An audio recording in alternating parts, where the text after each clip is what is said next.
Hello everybody, my name is King Newsme. Wait a minute. Something's not right here.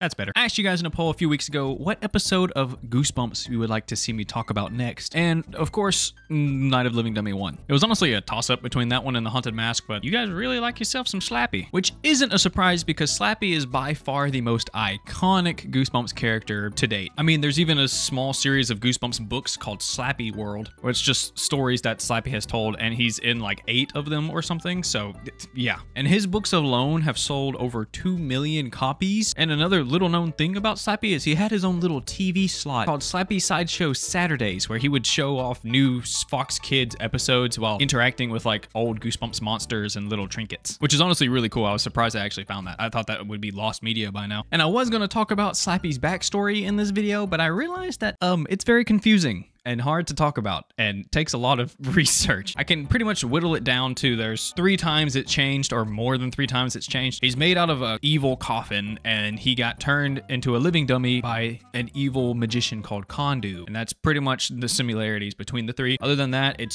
changes. It changes quite often. I know it starts with Night of the Living Dummy 2. I know. I don't know how many people in my comments were telling me, oh, you mean Night of the Living Dummy 2? You mean Night of the Living Dummy 2? There's no Night of the Living Dummy 1. I know that. I'm going to talk about all 3 of them. That's why I just said Night of the Living Dummy. I should have said Night of the Living Dummy episodes, but you wouldn't even see the word episodes in the poll thing because the thing isn't that long. Leave me alone. For some reason, the OG series started with Night of the Living Dummy 2 rather than the first one. And there was a lot of speculation for a long time about it being a lost episode. Night of the Living Dummy 1 is a lost episode, but it's actually quite the opposite. One of the producers said in this article that whenever they were looking at the series and they were looking at which stories they should turn into episodes for the show, they thought that the first book was too boring and not good for television. So they just skipped it and moved on to the next one, which is slightly okay because the first and second book are really similar, so it's kind of like you're watching the first book anyways. And now, You will beware. You're in for a scare. let's get started with the episode. We start the episode off with the Kramer family, and they're having a cute little family talent show. This is very adorable at first until you find out that they do this every week. Like, do you have to bring different things every time, or can you just like bring the same thing every time? The older sister Sarah goes first, and she's showing off this beautiful painting of the house she made. It's actually very impressive and really good, but it looks like somebody is a little jealous. She showed us the exact same picture last family night. This little girl is Amy, and she's our main character, for this story at least. She's also the middle child in this episode, which they make painfully obvious by the actual neglect and mental abuse that she endures throughout the episode. And we get to see our first instance right here. Amy, wait your turn. She tries to get up to go next in the talent show because it was her older sister, so naturally you think, oh, I'm next in line, I'm the middle child. But no, she gets stopped so her little brother can go first. We learn that he's a little bit of a prankster. He has spied on his family all week long and decided to film some of their most embarrassing moments and put them in a nice little compilation with some really slapping music in the background.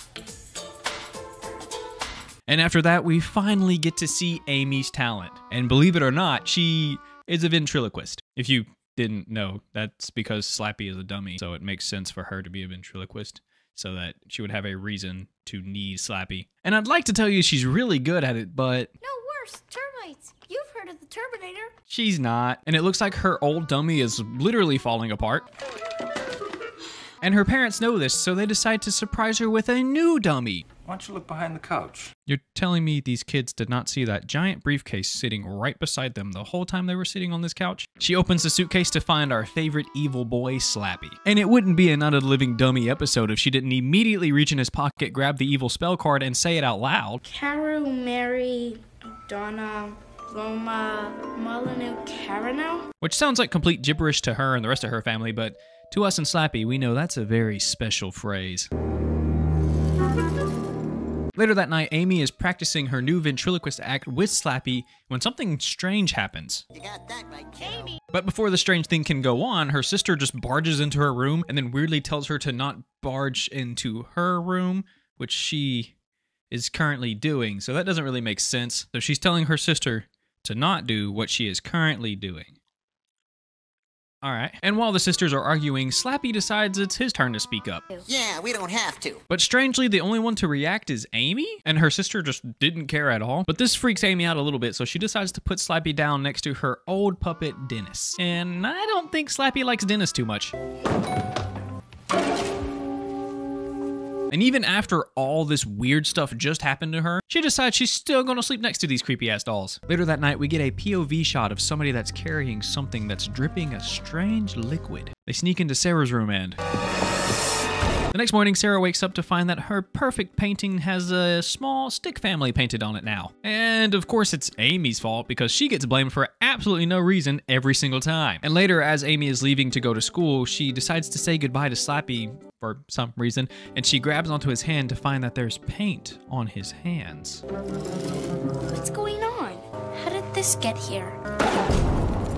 Come on, please tell me she saw that one move. Please tell me she saw it. She was holding his hand. How did she not see him move right then? How did she not throw this dummy away? Like when he said his first words on his own? Trash can. That's where you go. Fire. That's where you're going. It's the next show and tell day, and we learn why Mr. Kramer is working an office job and is not a rock star. And you know it, clap your hands. I mean, I can even play guitar better than that, and I'm a drummer. Next up is Amy, and her and Slappy have been working on a new set for the past 3 days. And it looks like she's getting better at ventriloquism. So what did you think of Dad's song? That was your dad? Well, what a relief. I thought the cat got stuck in the dishwasher. I didn't even see her mouth move that time. And after a few more mildly mean jokes, her family gets really upset with her and makes her leave. But it's completely okay when her little brother literally stalks and spies on his whole family for a whole week to get embarrassing shots of them doing things. That's fine. That's not creepy or weird at all. They just need to brush that off. Seems fair. It seems fair. You know what? This is a fair family. Amy tries to tell her family that it's not her, it's Slappy talking. And she also can't get her hand out of Slappy's ass. Help me get him off! Easy on the threads. Well, not until Sarah pulls him off, at least. And this is when Amy gets grounded for what Slappy said about her family. And she doesn't want that to happen again, so she decides to put him in his case for good. A few days later, Amy has a friend over and she brings her little sister. And while they're hanging out, the little sister is snooping through Amy's closet for some reason and finds Slappy's suitcase. And without permission, decides to just go ahead and open it up and pull him out. And Slappy wants to teach this girl manners, so he latches onto her finger with an iron grip. Ow! Hey! He won't let me go! And won't let go until Amy's mom comes into the room. And understandably upset, the friend and her little sister leave the house. I do not blame them. And Amy once again gets in trouble for something Slappy did, not her, which Slappy finds hilarious.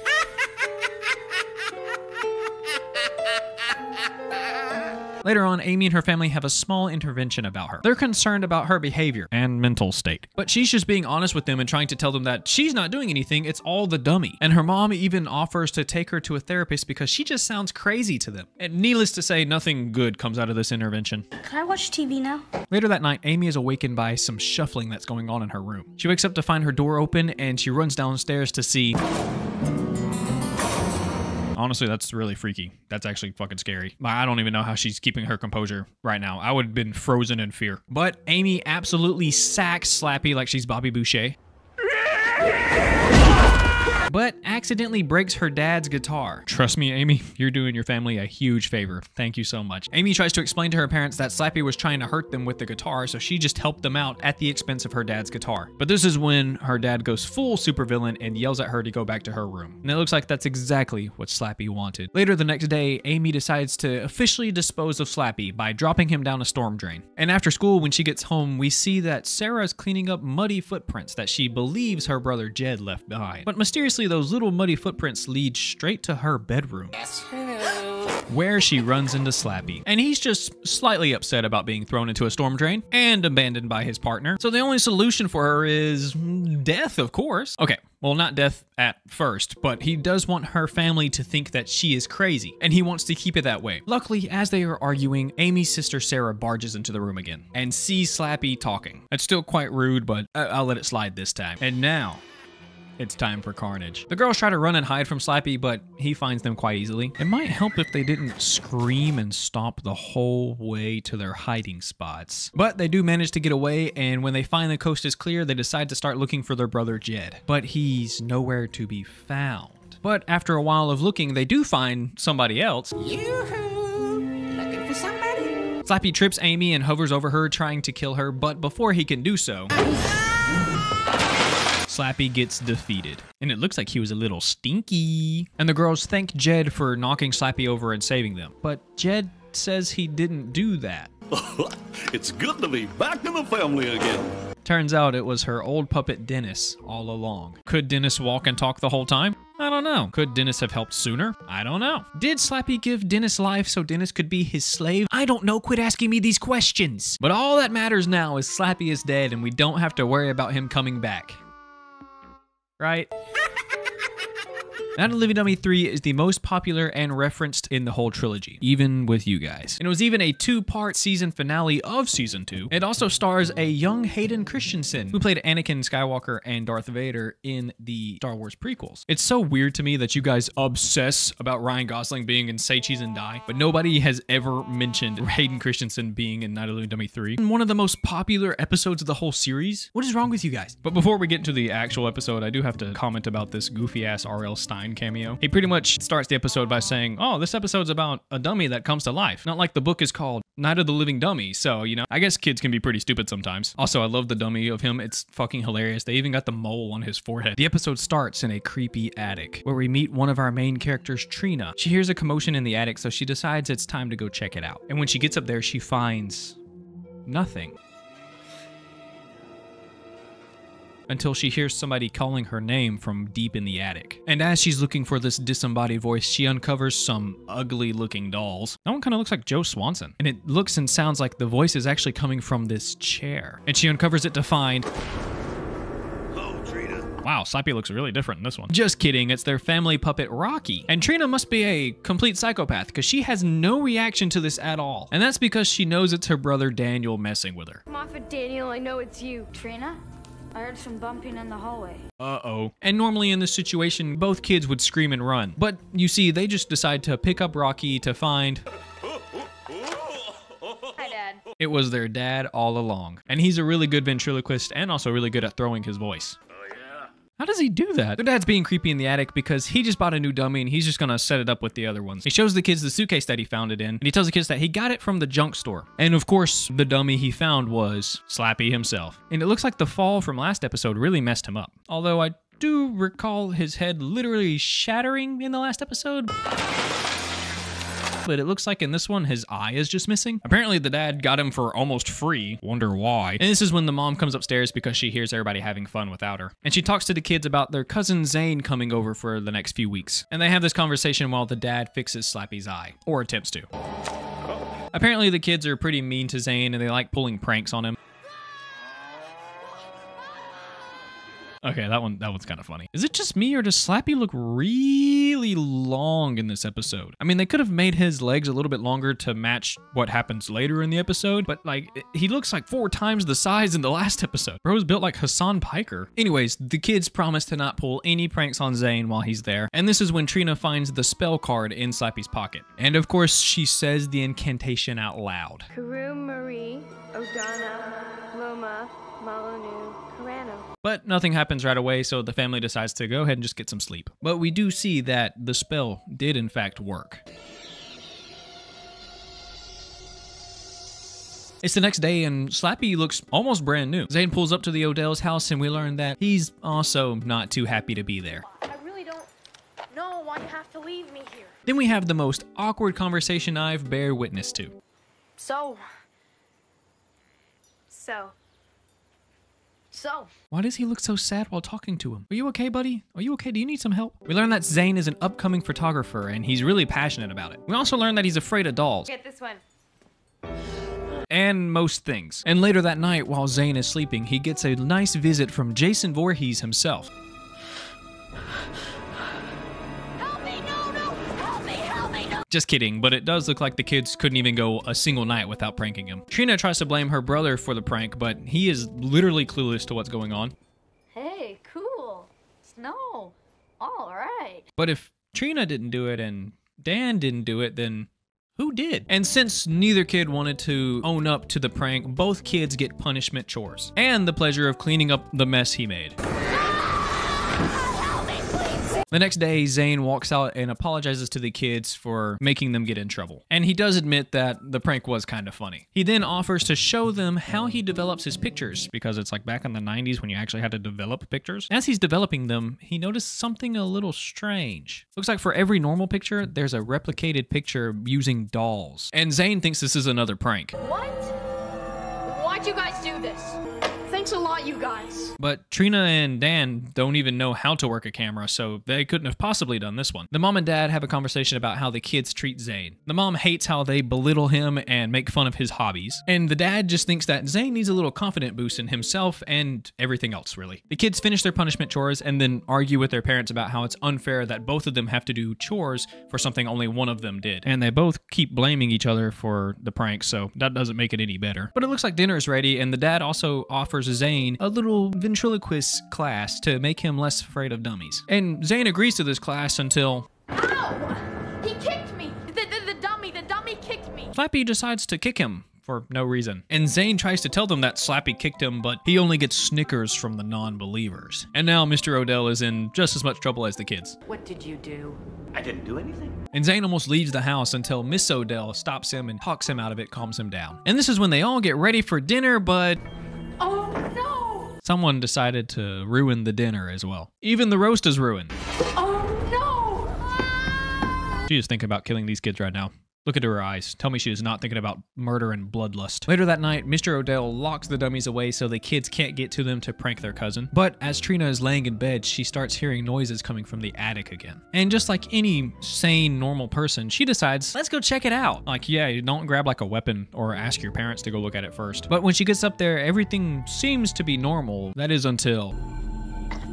she finds Dan hiding behind the couch. She confronts him about pulling pranks on Zane, but he then reverses it on her and says he's been hiding up here and he caught her trying to prank Zane. And as they're both arguing, they hear someone else coming up the stairs. And they learn that it's been Zane all along. So he's been pulling these pranks on himself to get the kids in trouble as payback for all the pranks that they've pulled on him over the years. And it looks like as he's grabbing dummies to set up the next prank, another one is watching nearby. The kids confront Zane, and this is about the time Slappy decides to attack, but is given up because he has a fear of stairs. It is cool to see Slappy move around like this, but even as a kid, I could tell this was just a dude in a costume. Maybe it was like the sudden height change, which I guess he is the same height because I was just talking about how weirdly long his legs are. But it's also that the head gets really huge. And you can really tell when they swap from the actor to the puppet. You can really see the difference there. And my 6-year-old brain just knew something wasn't right. But Slappy doesn't like Zane's little tame pranks on himself. So he decides it's time that he shows him what a real prank is like. And he doesn't want to do it alone, so he brings to life their family puppet Rocky by burping into his nose. And the next day we get to see Zane doing the punishment chores instead of the kids. But at least now it looks like they're all getting along, which does make their parents very happy. So happy, in fact, that they decide to leave the kids alone for the night and they go out themselves. Well, hold up. Did you guys see that? Looks like Rocky and Slappy are planning something for tonight. So the parents leave the kids alone for the night, and the kids decide they're gonna have a little scary movie marathon for the night. And when Trina leaves to go grab some drinks, she finds Zane! And she blames Zane for trying to pull another prank on her, but Zane didn't do this one. And he also doesn't even know how to do this.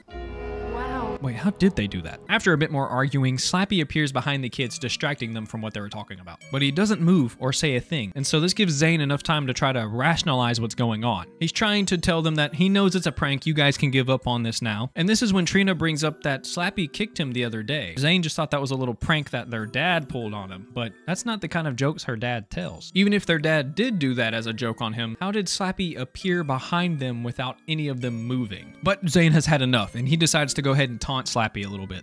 Come on, Slappy, old buddy, old pal. Kick me again. Kick me, come on. But weirdly, nothing happens. Ow! Just kidding. Of course he kicks the kid. Also, I love this funny little scream scene. It's like he had to warm up his scream and then had like a little acapella behind him. Slappy joyfully chases the kids around the house, even getting a prank in on them before the most Looney Tune ass thing happens to him. Like they even added the sound effect. The Odell kids pin Slappy down as Zane gets the case from the attic. Bro, how hard can it be to hold a puppet down? He's a puppet, guys. He has no muscles. And Zane comes back downstairs with the case. Good lord, how big is that case? Was the case always that big? It was in like a tiny little suitcase last episode. What happened? The kids lock Slappy in his case and decide to toss him in the well that's outside. They all go back inside and agree to not tell their parents anything. They also don't want to watch scary movies anymore because they just lived one, so they really don't need it for the night. And they all decide to go to bed. Little do they know... For me, You can't get rid of Slappy. Dan hears Trina screaming from his room and decides to come in to help, but it looks like he's a little too late. Slappy escaped. I just want to see Slappy Spider-Man crawl up one of these walls. I know it has to be the most terrifying thing ever. It looks like Slappy made it into Zane's room, and it looks like Zane couldn't bother to be awakened. Like, bro is sleeping harder than my cat after doing literally nothing all day.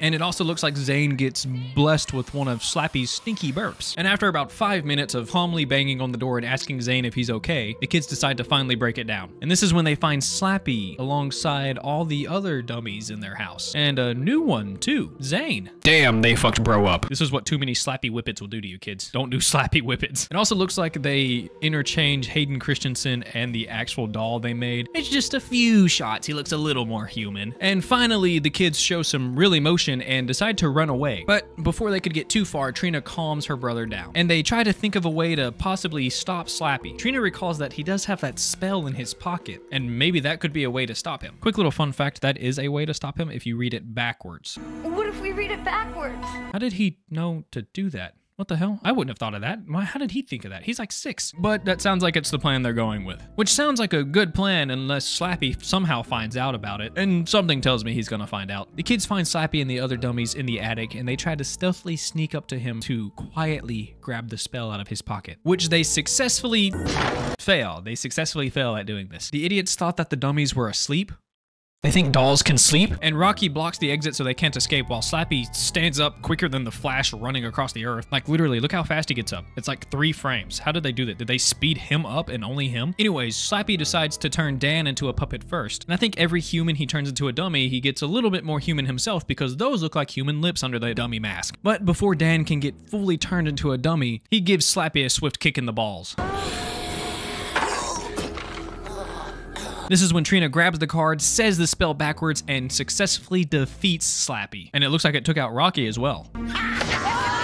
Well, maybe not. Never mind. Slappy tells the kids that it's now their turn to be his slaves, just like Rocky and Zane are right now. And then he orders Rocky to grab the kids so that he can turn them into dummies. And this is when Trina talks to Rocky. She tells him about how Rocky is their dad's favorite dummy and how whenever he does any kind of charity shows or goes to a school, he always chooses Rocky first. And how he's been in the family for so long that he is pretty much family himself. And when their dad found Rocky, they found him in a dumpster all broken, and he fixed him back up to be who he is now. And it looks like that speech worked because damn, he punched the shit out of Slappy. Oh my god. Rocky and Slappy have a pretty cool fight scene. Could rival some of the Marvel scenes nowadays. Ending with Rocky throwing Slappy out of the window. But Slappy doesn't give up. He pulls himself up and...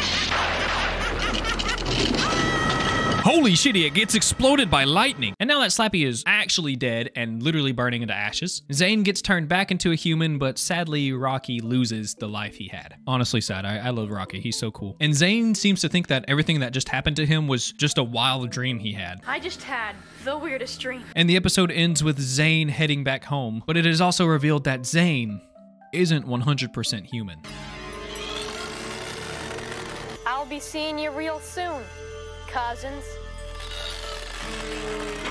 And when I was a kid, I thought that meant that Slappy took over Zane's body, but I'm not sure. I tried looking it up online, but it doesn't seem like anybody else thinks that but me. But I don't know. Let me know what you think in the comments below. But now that Slappy is officially dead, literally burnt to ashes, there is no possible way he could come back. Yes, even though Slappy was burned to ashes in the last episode, he does come back in this one. Fun fact, this episode actually aired on Valentine's Day on Fox Kids back in like 1998, which matches the vibes of, you know, him getting married and stuff in Valentine's Day. And this one is especially goofy and filled with little Easter eggs from the series. So I'll be pointing out every single one that I spotted, but there probably is a lot more. There's so many little things. All right, let's get into it. We start the episode on a dark and stormy night as we find a man dumpster diving in an alley, and he spots a strange suitcase on the floor. He tries to unlock it with a stick, but that doesn't work, so God decides to help. And he opens it to find a perfectly fine Slappy inside. And I couldn't find a reason for him to be just perfectly fine and suitable inside this suitcase. He should be at least a little burnt. Give him a little char or something. But no, he's just completely fine, just sitting in the suitcase. Because we know he can break and stay broken, because in the last episode, he was broken from the other episode. So I don't know. I don't know what happened here. I guess he's just immortal or something. And just like everybody else, the weird guy seems to immediately reach in his pocket and say the magic spell that brings him to life. Hello, Jimmy. Yeah! no, the puppet's actually standing. We also learned that the man's name is Jimmy O. James, and he's quite important for this episode. Slappy offers to make him rich off of doing a ventriloquist act at different schools and events. But in the middle of one of these acts, Slappy gets a little distracted by a baddie in the crowd. And after a few more terrible ventriloquist jokes, we get to meet our main characters, Jillian, Katie, and Harrison. Jillian is the older sister to Katie, and Harrison is just Julian's best friend. After the show, the kids walk out, but uh-oh, Katie left her doll inside, and she is very panicked about it. She's gone! Marielle's gone! And she also says something quite concerning to be a 6-year-old with a doll. No, you don't understand. Marielle said if I ever let anything happen to her, she'd do something bad to me. If my daughter said that and she was 6, I'd be like a little freaked out. So to calm her nerves, they all decide to split up and look for the doll. And while looking, Jillian actually walks past the room that Jimmy O. James and Slappy are in. And underneath the loudest music ever, you hear... No, I won't. You can't do this.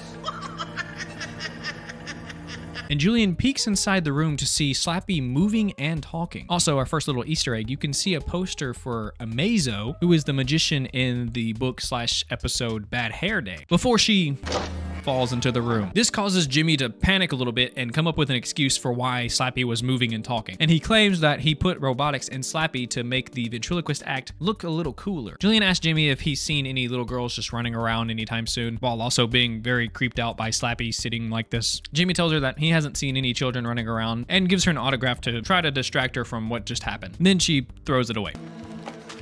But next we see that Jillian actually finds Katie and Harrison in the lobby with her doll. Apparently Mary Ellen wanted to meet Slappy and she got lost along the way. But of course, Jillian doesn't believe her. Shun the non-believer. The girls make it home and we get to meet their wacky dad, who is trying to beat the world record for the most birdhouses built. Just one more birdhouse, and I beat the world record. And while Jillian is trying to bring him up for dinner, they get a package at the door. And when they bring the package inside, we learn that it's for Jillian. And of course, this humongous briefcase is Slappy, with a note from Jimmy that says he decided to give her Slappy after meeting her that day. And he needs to get rid of him to start his new act. And he just felt that she was the perfect person for him. First of all, how did he get her address? Second, you guys talked for literally 2 minutes. There's no time for you to figure out a person's personality in 2 minutes. 3, there's no way you gave her an expensive ass dummy that you got for free from digging it out of the trash. 4, that's just fucking weird. That's just weird. And Jillian thinks so too, because she just is gonna throw him in the basement because she finds him weird and creepy. And I don't blame her. So she goes downstairs to the basement where she finds her sister and Mary Ellen standing creepily there waiting on her. Mary Ellen, which is the doll, mind you, is mad at Jillian for trying to lock Slappy down in the basement and for treating him this way. And Slappy's a little mad too. So he decides to bite the shit out of her. It's kind of funny, actually. But Jillian writes off the bite as maybe it was the robotics that he put inside the dummy malfunctioning. And this is when Katie says that Mary Ellen says that Slappy says that he wants to come upstairs with them. But Jillian doesn't care and locks him in the basement, which he does not like. That night, Slappy gets payback on the girls. If only the dog would get out of his way. By jump scaring them in the morning. What is it? I want my bride. Jillian tries to blame her sister for trying to scare her with the lipstick on the mirror, but of course her sister claims that she didn't do it. Do you guys believe that? Katie tries to explain to Jillian once more that Mary Ellen said that Slappy said that he doesn't like it in the basement. And this is when Jillian just loses her shit. Mary Ellen says this. Slappy wants that.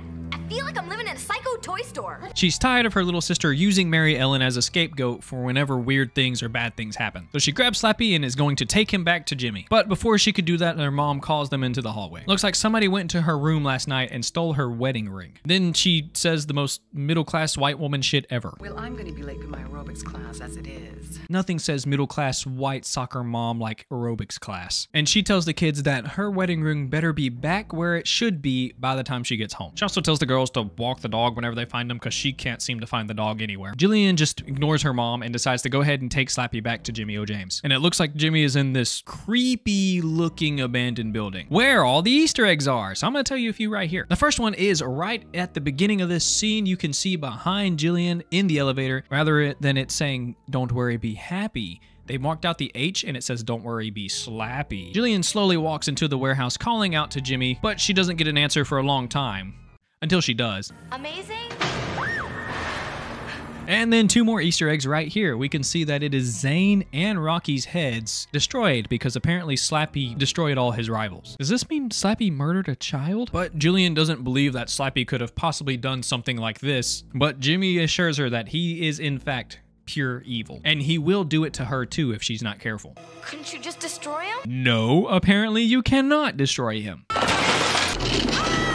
And when Jillian finds out Slappy is this evil entity, she gets mad at Jimmy for just passing over this evil thing to a little girl. But he just says, Slappy forced me to write you that letter. And then he notices that she brought Slappy's case back, and then yells at her to just take him away. He doesn't want to see him anymore. But she won't take no for an answer. So she opens the case and...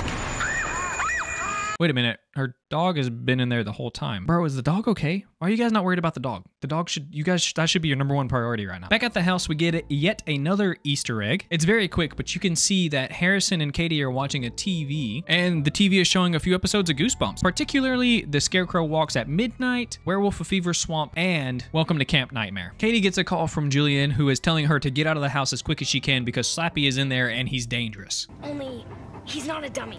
Where did they go? Looks like Slappy got to them before she could finish her sentence. He locks Harrison in a bathroom and just leaves him there. And he also cuts the power to the house. Katie runs upstairs and tries to ask Mary Ellen for some help, but it's too late because Slappy is at the door. Oh, never mind, it was Jillian. Man, she got home really fast. She had to take a taxi to get there. How'd she get home that fast? So it wasn't Slappy, but that doesn't mean Slappy isn't far. Among Us. The girls try to run and hide, but Slappy is just too quick. And for some reason, the girls think the basement is the best option for them to escape. Ah, yes, the room in the ground with one tiny window maybe they can fit in. And they're trying to escape from a dummy that can apparently teleport. So, you know, great plan. Julian's trying to get Katie to come out of the window, but Katie is claiming that Mary Ellen won't let her go and let her leave. Mary Ellen wants to stay there with Slappy. And this is when Julian has had enough of Mary Ellen. So she grabs her. Who you calling dumb? Holy shit, she can talk! So it looks like Katie wasn't lying after all. Katie tells Julian that she does everything Mary Ellen tells her to do because if she doesn't, well, Mary Ellen claims to murder her family. And when she saw Slappy at that show a few weeks ago, she fell in love with him. And what Mary Ellen wants, Mary Ellen gets. And it doesn't take long for Slappy to find them downstairs either. And now he can finally propose to his bride with their mom's stolen wedding ring. Wow, that dude's cheap. And of course, Mary Ellen says yes to marrying Slappy. You? I don't want you, you cheap plastic. I want her. Huh? Oh, Slappy likes little girls. Man, he really is evil. Understandably, Mary Ellen is pissed at him right now and tackles Slappy to the ground, where they have the most nauseating fight of all time. Everything in this scene is so shaky and it looks like it's maybe 10 frames a second. But as they're fighting, Jillian has a great idea. She turns the power to the house back on, which turns their dad's saw on, and both dummies fall right into the trap, shredding them into pieces. And there's another Easter egg right here. This is actually the head from Night of the Living Dummy 3. You know, the broken eyeball one? That's it. And the dolls might be destroyed, but the episode's not over. The ghosts of the dolls start flying around them and disappear into the ceiling. And the girls follow them upstairs, and Jillian tells Katie that Jimmy told her the soul of Slappy can't be destroyed. So where is it now? They unlock the bathroom door that Harrison has been stuck in this whole time to find... Harrison doesn't live here anymore. Harrison is now Slappy. And that's how the Slappy trilogy ends. Really fun to watch. I liked watching all 3 of them. I will say the second one does drag a bit when you watch it multiple times. It's like the first 30-ish minutes, nothing really happens. But there's still some of the best episodes in the whole series and definitely the most creative, especially the last one. I don't like how they made Slappy a in the last one. That's so messed up. That's the perfect little story. Is like, oh, he falls in love with another doll. It's like Chucky. Chucky has Tiffany. Why can't Slappy have Mary Ellen? Why did you make him fall in love with a little girl? And I have noticed while watching these that each story does have a few similarities. Every story has at least 3 kids in it, and 2 of them are siblings almost every time. In every single story, the brother is a little stupid. Hey, cool. Snow. All right. In the last one, it's the best friend. He's a little stupid. And by the end of every single story, someone becomes a dummy or a dummy comes to life. But yeah, let me know what you think about the Slappy trilogy in the comments below. Let me know any more Goosebumps episodes you want to see me talk about. Like the video if you liked the video. Thank you for watching the video all the way through. I appreciate you all, and Peace. It's finally here. My first ever Goosebumps recap review, whatever the heck I make on my channel. Also, hi, my name is King Newsme. Last week I ran a poll and asked you guys what episode of Goosebumps do you want to see me talk about? And you guys voted for Calling All Creeps, which made me very happy because I love this episode. It was my favorite book as a child. Granted, I haven't read it in probably 10 years, so I don't really remember exactly what happens in the book, but the episode seems to be close, I think. But I just loved the idea of your school bullies or like people around you are actually lizard people, which is an actual conspiracy theory now, and that makes me very sad. We start the episode out with our main character, Ricky Beamer, and he's trying to just casually break into the school. And he's really good at it too. I mean, just look at him. Yeah, I lied. He's quite terrible. He's trying to break into the school so he can get revenge on this girl named Tasha that edits for the school newspaper. Ricky also works on the paper, but he doesn't get any stories because Tasha doesn't like him. And when she talks about him, she calls him a creep and calls him Ricky the Rat. Which, as you can guess, is not my favorite nickname. So Tasha and the teacher finally leave the room and Ricky gets his chance to pull a little prank. He sneaks into the classroom, leaving absolutely no trace behind. Don't mind the footsteps. He gets on the computer and he types, "Calling all creeps, calling all creeps. If you're a real creep, call Tasha McLean after midnight." This is when Ricky hears footsteps outside. He uses his cat-like reflexes to quickly save the file and swiftly run out the window. Just kidding, he basically tumbles everywhere, somehow gets it saved, and then almost dies going out the window. And he does this while his teacher is taking her sweet old time opening the door. Luckily, somehow, Ricky didn't get caught. Or he doesn't get caught immediately. But something tells me Tasha knows something is up. Oh, it was nothing, Miss Richards. The next day at school, Ricky gets picked on by a few bullies. These bullies pick on him every day, and one of them wants to be like Shrek, I guess. He bites into an onion and breathes inside Ricky's face, while the other two make him sing Mary Had a Little Lamb. Why? Because we love farm animals. And his singing is just so beautiful that it draws a crowd in the hallway and everybody starts laughing at him until the bell rings. Everyone's laughing at him except for one person, this girl Iris Candler. And she doesn't like bullies, but something tells me she likes Ricky. I wish I never lived here. Ricky and Iris become friends fast, and they decide to go eat lunch together. And while they're looking for a table, Ricky gets tripped. Then he declares that after Tasha, his bullies are next on the hit list. Bro thinks he's John Wick or something. He then catches Iris up on some Ricky lore, tells her what Tasha did to him and what he did to Tasha, but it does seem that nothing gets past Tasha. In the middle of the night, Ricky gets a call from Iris and she's trying to warn him about something. She tells him to check out the school newspaper, but his dad gets on the line and yells at him to get off, that he shouldn't be getting calls at midnight. I have to hang up. Which he reluctantly does and goes back to sleep. Damn it, Iris, you're gonna get him in trouble. I saw your message in the paper. That's not Iris. For the rest of the night, Ricky gets calls from various creeps asking him what the plan is and where they're going to plant the seeds. The next day at school, we learn that Tasha did in fact change the ad in the newspaper to say Ricky's name and have his phone number instead. She also said that she saw Ricky trying to run away. But there's no way, he was just so fast and sneaky about it. And after Tasha leaves, we get to see that his bullies are acting a little strange. By strange, I mean they're not bullying him, which is what they're supposed to do. They do give him a note at lunch that reads, "When will the creeps meet?" And later there's a strange red liquid oozing out of his locker, and when he opens the locker he sees, "When will the creeps meet?" This is when Iris shows up to check on him and also ask him if he wants to go shopping with her to get cookies. Iris wants to make cookies for this bake sale that's going on later in the week, and she just wants Ricky to come with her to go shopping so they can hang out. And Ricky just can't believe it. Really? Me? My boy Ricky has his first date. How sweet. And the next night, Ricky takes the phone off the line so he doesn't get any calls in the middle of the night. But the next morning, he does get a call from a creep that's not happy with him. Don't ever take the phone off the hook. How can we make contact? And next, Ricky is just taking a stroll through the woods, as one does, you know? He's actually on his way to meet up with Iris when suddenly... Let me go! And when the sack is taken off of his head, we find that he's in this mysterious place and that his bullies brought him here. This is when they start profusely apologizing for bullying him and saying that they didn't know he was the leader. One even gets on his hands and knees and begs, "Please, forgive us." And this is when we get a big reveal. All of them morph into weird alien lizard people, and their plan is to turn everyone else into weird lizard alien people. This is the universe every conspiracy theorist thinks we live in. Thinks. Or is it? And they think Ricky is their leader because of the ad in the newspaper. They call themselves creeps, and they have these seeds called identity seeds, and when they are eaten by humans, they also turn into creeps. And they want to turn as many people into creeps as they can, so their first plan is to turn everybody in the school into creeps. And they want to know their plan. And Ricky doesn't have a plan. He's very smart and witty, and he comes up with one quick. I'll tell you tomorrow. Oh my god, he's gonna die. They say, let's put the seeds in the cafeteria food so the kids will eat the seeds unknowingly. And when they get to the school, the creeps start doubting that Ricky is actually their leader. I don't know why. He did such a great job acting before. So they force Ricky to put the seeds in one of the dishes in the kitchen. And he doesn't want to hurt anybody, so he puts the seeds in a dish called the tuna surprise. That was mentioned earlier in the episode. No. That's the tuna surprise. No one eats the tuna surprise.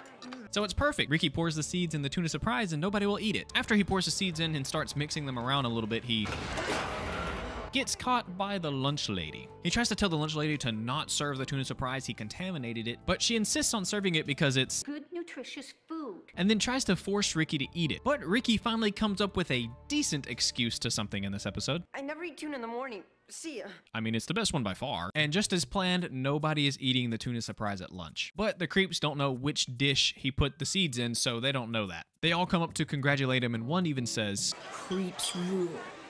And after saving Iris from eating the tuna surprise again, she asks him about the shopping, but he answers with, "Look, I can't talk right now." Bro lost his chance with the only girl that talks to him. Later that day, Ricky and the creeps meet up back in the hiding spot, where the creeps aren't very happy with him. Ricky tries to use the excuse that he thought he put the seeds in another dish, and they obviously don't believe him. So the creeps decide that they're gonna eat him. But before they could get close enough, maybe you should reveal the real plan, Commander.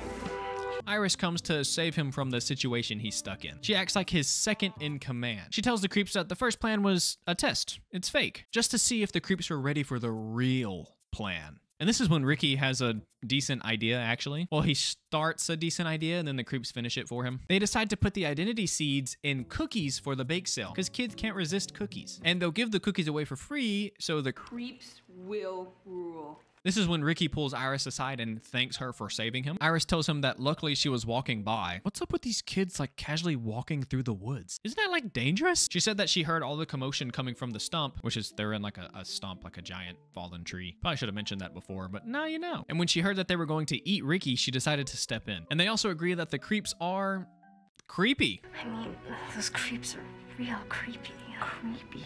And now they have to think of a plan to somehow save all the kids from the identity seeds in the creeps. But they can't think of anything right now. Oh, by the way, all this is happening while the creeps are chanting, "Humans are the past, creeps are the future." It's the day of the bake sale, and Ricky and Iris get a nice visit from Tasha, where she pretty much just calls them weird and creeps and walks away. Then the actual creeps bring the cookies, and one of them yells out, "Free cookies, chocolate chip!" causing everybody to rush in and grab one. And Ricky and Iris still don't have a plan to stop them, so Ricky thinks of something on the spot. He gets on stage and tells them to stop on the mic.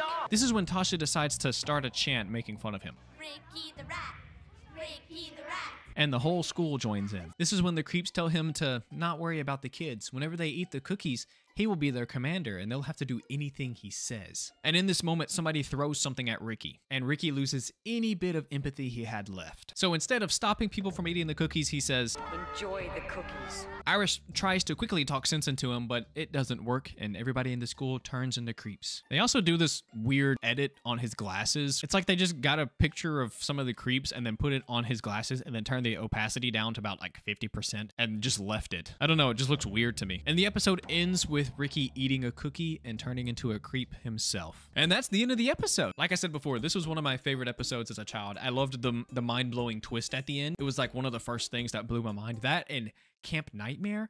Oh, Camp Nightmare blew my mind as a kid. I will talk about that in another video though. And besides of a few pacing issues, this is probably one of the better episodes of Goosebumps in my opinion. The acting wasn't very atrocious, like in some, but it wasn't like good, but it wasn't bad. Let me know what you think about Calling All Creeps in the comments below. Let me know any other Goosebumps episodes you want to see me talk about. I know Night of the Living Dummy, I know The Mask, I know all the popular ones. I will get to those ones. Let me know some niche ones. Tell me some niche ones that you liked personally as a kid. Also, check out this video if you haven't. It's a pretty good video. I enjoyed making it. Like the video if you liked the video. Thank you for watching the video. I appreciate you all, and Peace. Hello, everybody, and welcome to Planet Earth. I am totally on planet Earth right now. I am not here to infiltrate your planet. I am a citizen of Earth, a citizen of all of Earth, every last bit of it. And my name is King Newsme. Last week, I ran a poll asking you guys which episode of Goosebumps you guys would like to see me talk about next. And unsurprisingly, welcome to Camp Nightmare 1. Welcome to Camp Nightmare is one of my favorite episodes of Goosebumps. It was my favorite overall as a kid. It was the first Goosebumps episode to ever blow my mind. It might have been the first thing to ever blow my mind, I'm not sure. And it made me happy to see that it was quite popular with you guys as well. As I was rewatching this, I was a little scared that maybe the episode wouldn't hold up, because let's be honest, a lot of these Goosebumps episodes don't really hold up very well. But this is one of the few episodes of Goosebumps that I think holds up really well today and is even still very interesting. Welcome to Camp Nightmare is the 5th and 6th episode of Goosebumps in season 1. Forgot how many bangers were in season 1 of Goosebumps. And this episode was so popular that clips of it show up in other Goosebumps episodes, including Bride of the Living Dummy, which I talked about in my video. Go check that out if you haven't seen that. Stay Out of the Basement, It Came from Beneath the Sink, and An Old Story. But anyways, let's stop yapping and get into the episode. We start this episode in quite a weird way. Watch as a bus full of kids screeches to a stop as something menacing watches them from the wood line. The bus driver stops the bus, gets out, unloads all the kids' luggage, and quietly just leaves. And as this is happening, we get to meet a few of the campers, including our main character, Billy, who is played by Kai-Erik Erickson, and some of you might find him a little familiar because he was actually in an Are You Afraid of the Dark episode, a pretty popular one too, the one that's The Tale of the Dead Man's Float. We also get to meet Roger, who is played by Benjamin Plinner, and you might know him from another Are You Afraid of the Dark episode, The Tale of Jake and the Leprechaun. Man, this show really needs to have shorter titles. He was also in another Goosebumps episode known as The Haunted House Game. And we also get to meet Jay and Colin. They're here as well. Oh, and Mike. After the bus driver rudely stops the bus, dumps their luggage, he hops back in the bus and then tries to commit vehicular manslaughter on all the kids. Luckily, nobody gets hurt yet. But as everybody is panicking and trying to find their luggage, something roars at them from the distance. And anybody that was slightly panicked before is now super panicked because something's about to eat them. And this is when we get a bit of a glimpse into Billy's personality. He immediately puts himself in harm's way, tells everybody to get back and stay back so he can go and see what's going on. He walks closer to the roar, and we get a small little glimpse of the monster that's hiding in the woods. And then the creature explodes. What the fuck? It must have been like a defense tactic, you know, like you can't kill me if I kill myself first. Easy peasy. Turns out it was just camp director and fan favorite Uncle Al. Uncle Al uses this moment to tell the kids to be careful of wildlife out here because things can get you and hurt you. But Billy asks him, what was it? The wolf monster is named Saber, which is a sick name, I'm not gonna lie. And Uncle Al just used that gun to scare him off. And Uncle Al somehow didn't kill Saber. He just scared him away. I would be scared away too. Did you see how big that explosion was? Now they get a fun mile-long hike back to the campgrounds. And along the way, we meet a few more people and we get a little bit of Billy's backstory. Billy's parents are scientists and they go on frequent trips because of their job. And every time they go on a trip, he has to go stay at a relative's house for a few days or weeks. For this trip, he decided that he was just gonna go to summer camp. And we also get to meet Dawn. She's important later though. And finally, after their mile-long hike, the boys and girls get split up because boys and girls can't bunk together.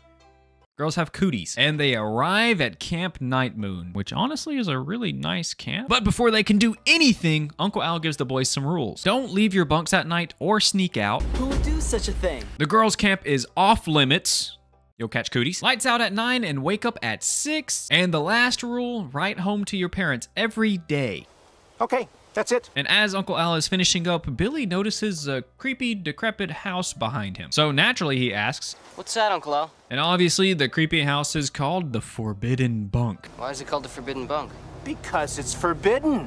So stay clear. Yeah, Billy, you idiot. The boys make it to their bunk and they're getting all settled in. And Billy notices that somebody etched Saber is hungry in red ink on the wall. And Colin tells him that Saber killed 2 kids last year, which Billy obviously doesn't believe. But they get interrupted by a snake somehow snuck into their bunk and bit Mike on the hand. Billy, using his quick thinking, wrapped the snake up in a sheet and they threw the sheet out of the window. And Mike is taking the situation quite well, actually. He calmly asks if he can go see a doctor or somebody, which would be nice, but at this time, Their camp counselor shows up. The name's Larry? The name's Larry? Why did he do the finger thing? Larry is probably the worst person to ever live ever, and is definitely the most annoying Goosebumps character ever, flat out. I hate Larry. No one can top him on the annoying scale. And we get the first example of him being the worst person ever right here. Billy tells Larry that they need to get Mike to the nurse because of his snake bite. But Larry just answers with, "Why'd you throw a perfectly clean sheet out the window?" Bruh, can you at least like act like you care for about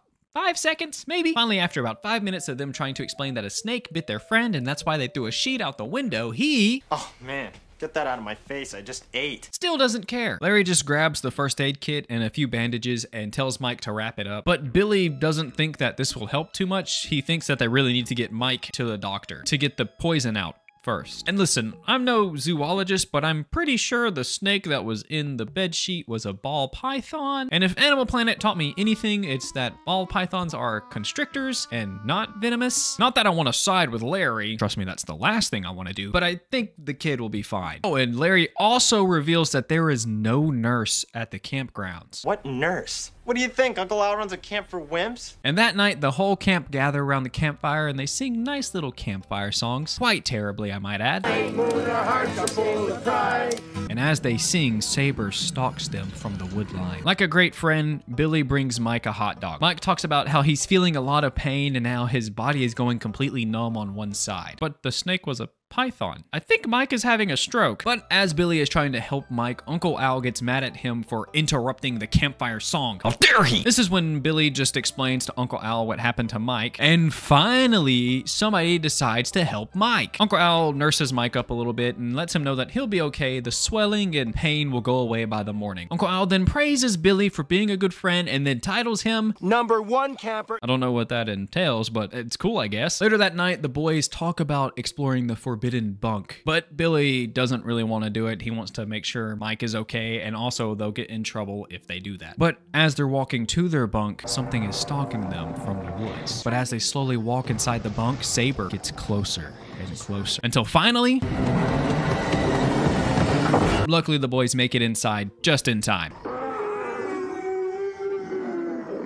The next morning, the boys wake up and Mike is missing. Literally. He disappeared in the night and all his stuff is completely gone. His bed is even rolled up and has no sheets on it. The only thing that's left of him is his bandage on the doorstep outside. Billy searches for Mike outside but runs into... this guy. This guy is George, and he is there too. George tells Billy that him and his bunkmates need to get down to the cafeteria to eat breakfast. Billy isn't worried about breakfast right now. He's worried about what happened to Mike. So he asks George about it, but George doesn't care. He tells him to just talk to Larry about it. Great, here we go again. In the cafeteria, the boys ask a ton of questions about Mike, but they're just met with, "Geez, Larry, you got a bunch of whiners this summer?" Finally, Billy has had enough of Larry's shit and gets serious. "Where is he, Larry?" He means business. But Larry just stays his terrible self and says, "Mike's not here, Billy, so I guess maybe he's somewhere else." I hate this guy. I hate this guy. The boys tried to come up with a reasonable explanation as to why Mike wasn't there when they woke up. Colin thinks that they just sent him home because of his wound, but if that's the case, then why wouldn't Larry just tell them that? So maybe something more sinister is going on here. Later that day, everybody's outside playing baseball and Uncle Al is not wearing any protection. He's gonna get hurt back there. And while Billy is getting ready to bat, he decides to ask Uncle Al himself what happened to Mike. But Uncle Al just says, "Mike?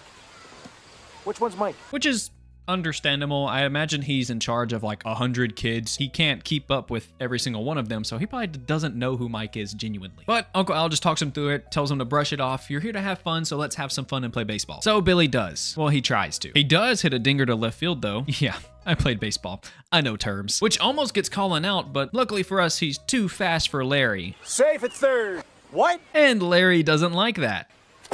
"Larry?" So in the next play, Larry decides to get revenge on Colin by literally throwing the ball as hard as he can at the back of his head.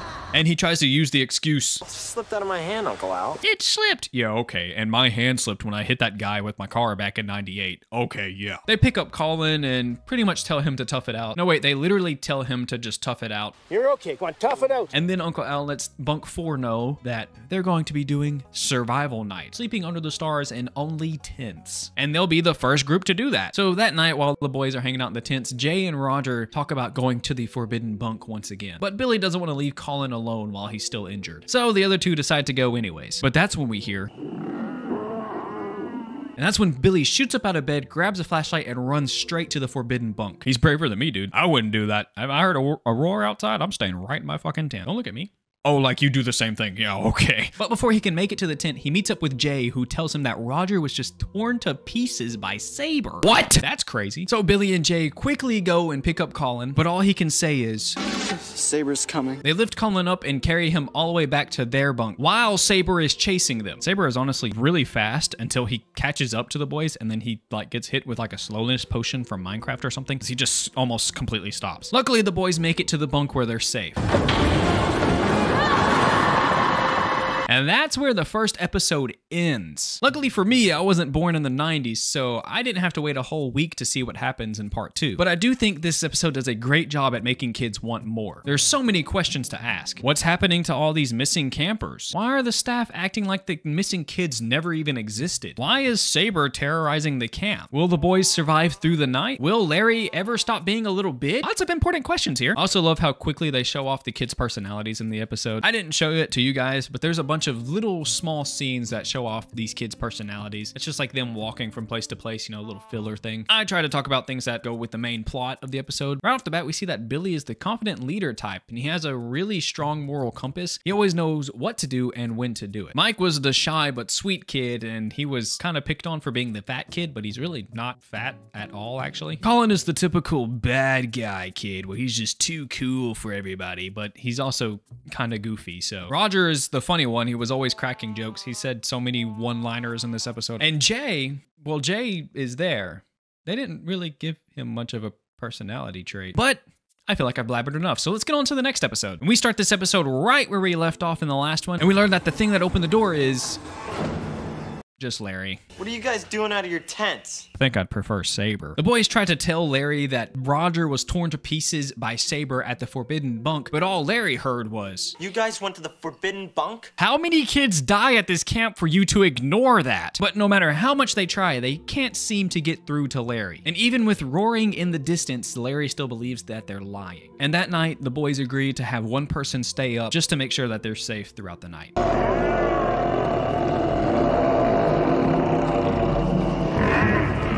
The next morning, the boys wake up and they look for Uncle Al to tell him about what happened to Roger. They go to the cafeteria and they ask Larry,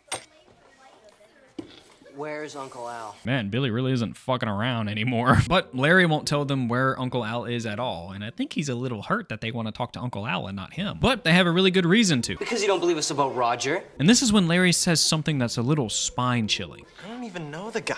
What? He was literally your picture yesterday in the baseball game. And he's also one of 5 boys that you are assigned to take care of. How do you not remember him? After a bit of bickering, like always, Larry just orders the boys to put on their swimming trunks and that they're going to the lake today. On the way to the lake, the boys talk about how concerning the camp is getting. It's so bad that Billy even talks about calling his parents to come pick him up because he doesn't want to stay there anymore. And Jay brings up that maybe they're using the forbidden bunk to hide the kids' dead bodies. That's crazy. That's a crazy thing to say. Don't you think there'd be like a smell or something? Also, where is this place located on the campgrounds, dude? It's like right next to the entrance when we first walk in, and then it's near their bunk. Now it's near the lake. Where is this fucking bunk at? Billy excuses himself from the boys so he can try to look for a phone to go call his parents. And luckily, he does find one. So he tries to call his parents, but what are you doing, Billy? Uncle Al catches him, and he doesn't seem too happy that he's trying to call home. Never mind. Uncle Al is just a prankster, and he put this phone here as a joke because there actually is no phone at Camp Night Moon, which really sucks. Billy then asks Uncle Al about Roger, but all Uncle Al has to say is, I checked the files. There is no camper up here named Roger. No first name, no middle name, no Roger.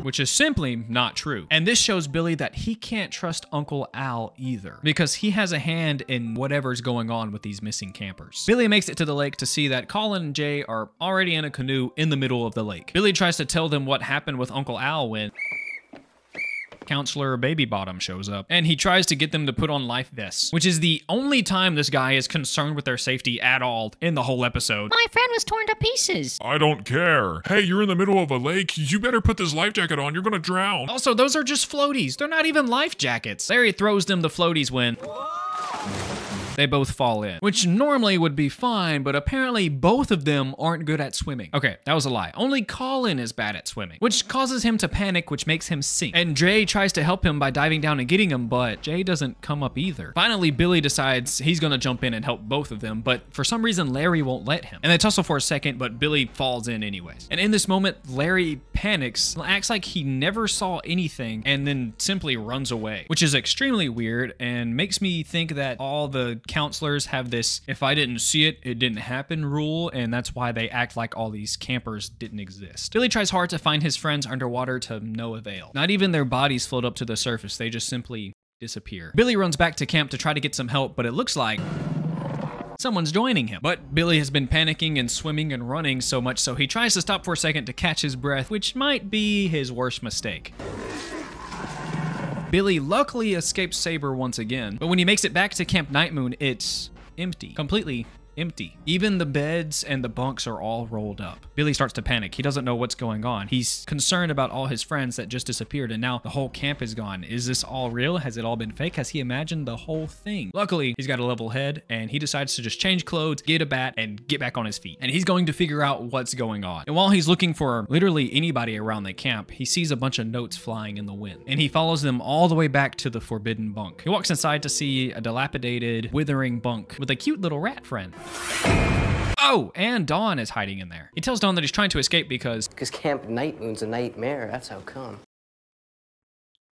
He said the thing. He said the episode name. He said it. And apparently the same thing that's been happening to Billy has been happening to her. She talks about a friend of hers, and on the first day she got mauled by a bear, which is insane. But when they told a counselor, she just made her get up and walk back to camp. And back at the camp, the girls in the bunk tried to nurse her back to health. But the next day she was completely gone. And as they're talking, Billy notices something a little strange. He finds a small chest that is filled with letters that Uncle Al has been making these kids write to home. There are some letters from this year, but there are a lot of letters from years and years and years beforehand. Then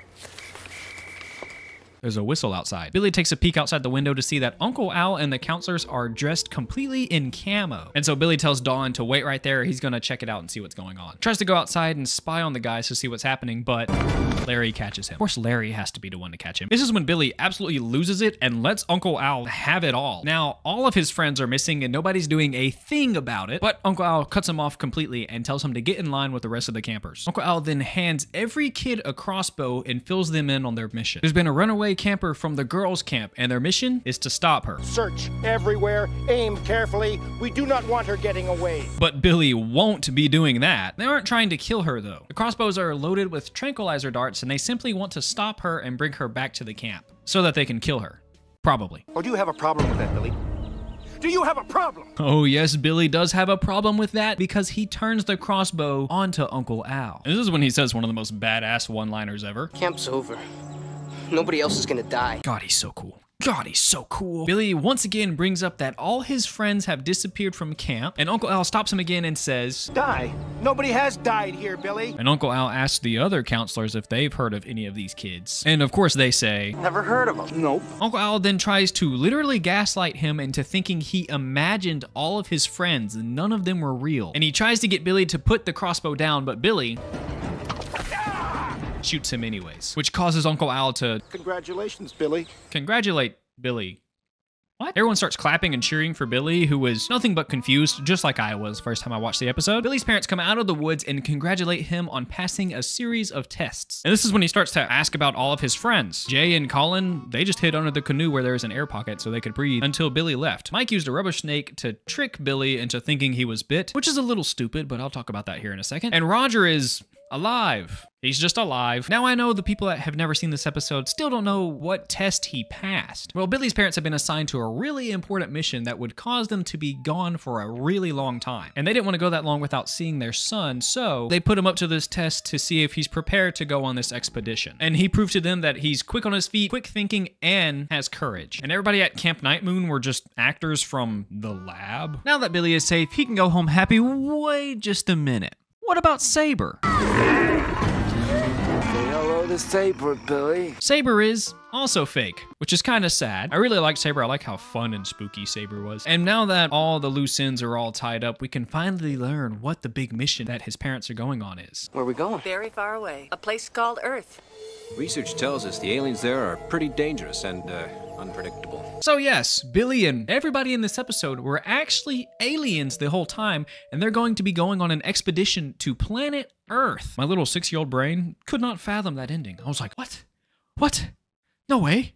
No way. I hadn't had anything blow my mind since that episode until I watched Shawshank Redemption and then Donnie Darko after that. But that's the end of the episode. So yes, Billy was a kid that thought he was going to summer camp to have a load of summer fun, only to be tossed into the middle of his own thriller movie situation, where literally all his friends disappear at some point, and some right in front of him, while a beast chases him multiple times, all for it to be a test to see if he's prepared to come to planet Earth, where people thought demons were going to come out of the eclipse like the Berserk manga. Honestly, he probably could just like have passed Algebra 2 and then that would have been enough. He's probably smarter than 90% of the planet after that. Now quickly before I forget, Mike's excuse for the snake is very stupid. First of all, that rubber snake looks nothing like the actual snake that they used in the scene. Second of all, it could have been very easy to tell if he was bit or not. Just look for a bite mark and blood. I'm sure Billy is smart enough to notice ketchup and real blood. Then again, they are aliens, so they could just like, you know, bleed on cue or something, I guess. Also, I love Saber's design. I think he's the coolest werewolf in Goosebumps. Don't get mad at me. I think I like him. I like him a lot. He's not even a werewolf. He's just a big ass fucking wolf. I want it so bad. I want the actual prop they used in the episode to be mine.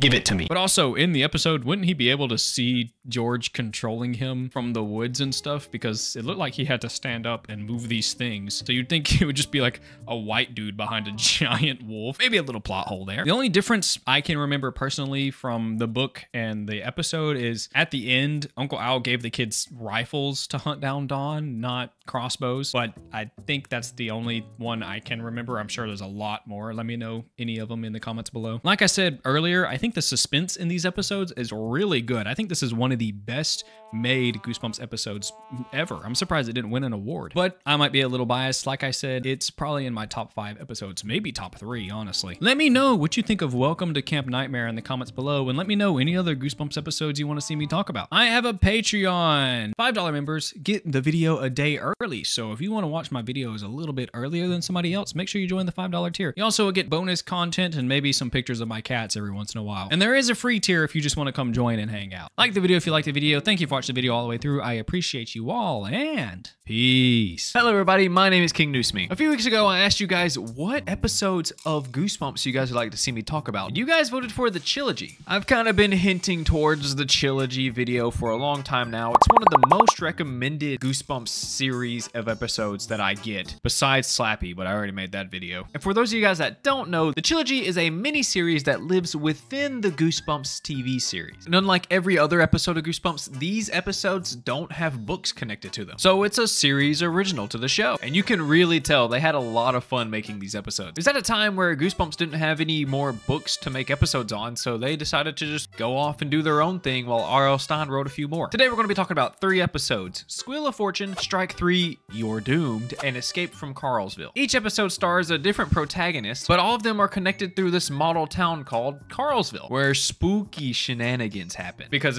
it's Goosebumps, so spooky things have to happen. So everybody sit down, relax, let's quit yapping and get on to the video. I want money! Squeal of Fortune is definitely the most popular and most referenced of the 3 episodes. Probably because it has a nightmare-inducing scene that terrified any kids that had the displeasure of witnessing it, or it's the first of the 3. I don't know. But we start this episode in a strange place. It looks like your typical old town, but there seems to be stuff just littered everywhere. And after a nice look of the town, we get to meet this guy who introduces us to Carlsville. Carlsville is open. Time to play.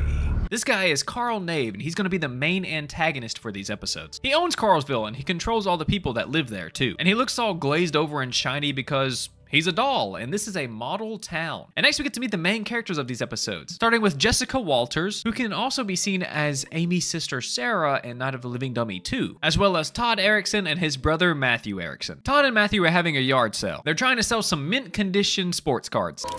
Well, that one's ruined. Todd! Everything seems to be going pretty well for them until Jessica walks up, and they scramble to hide all their stuff from her.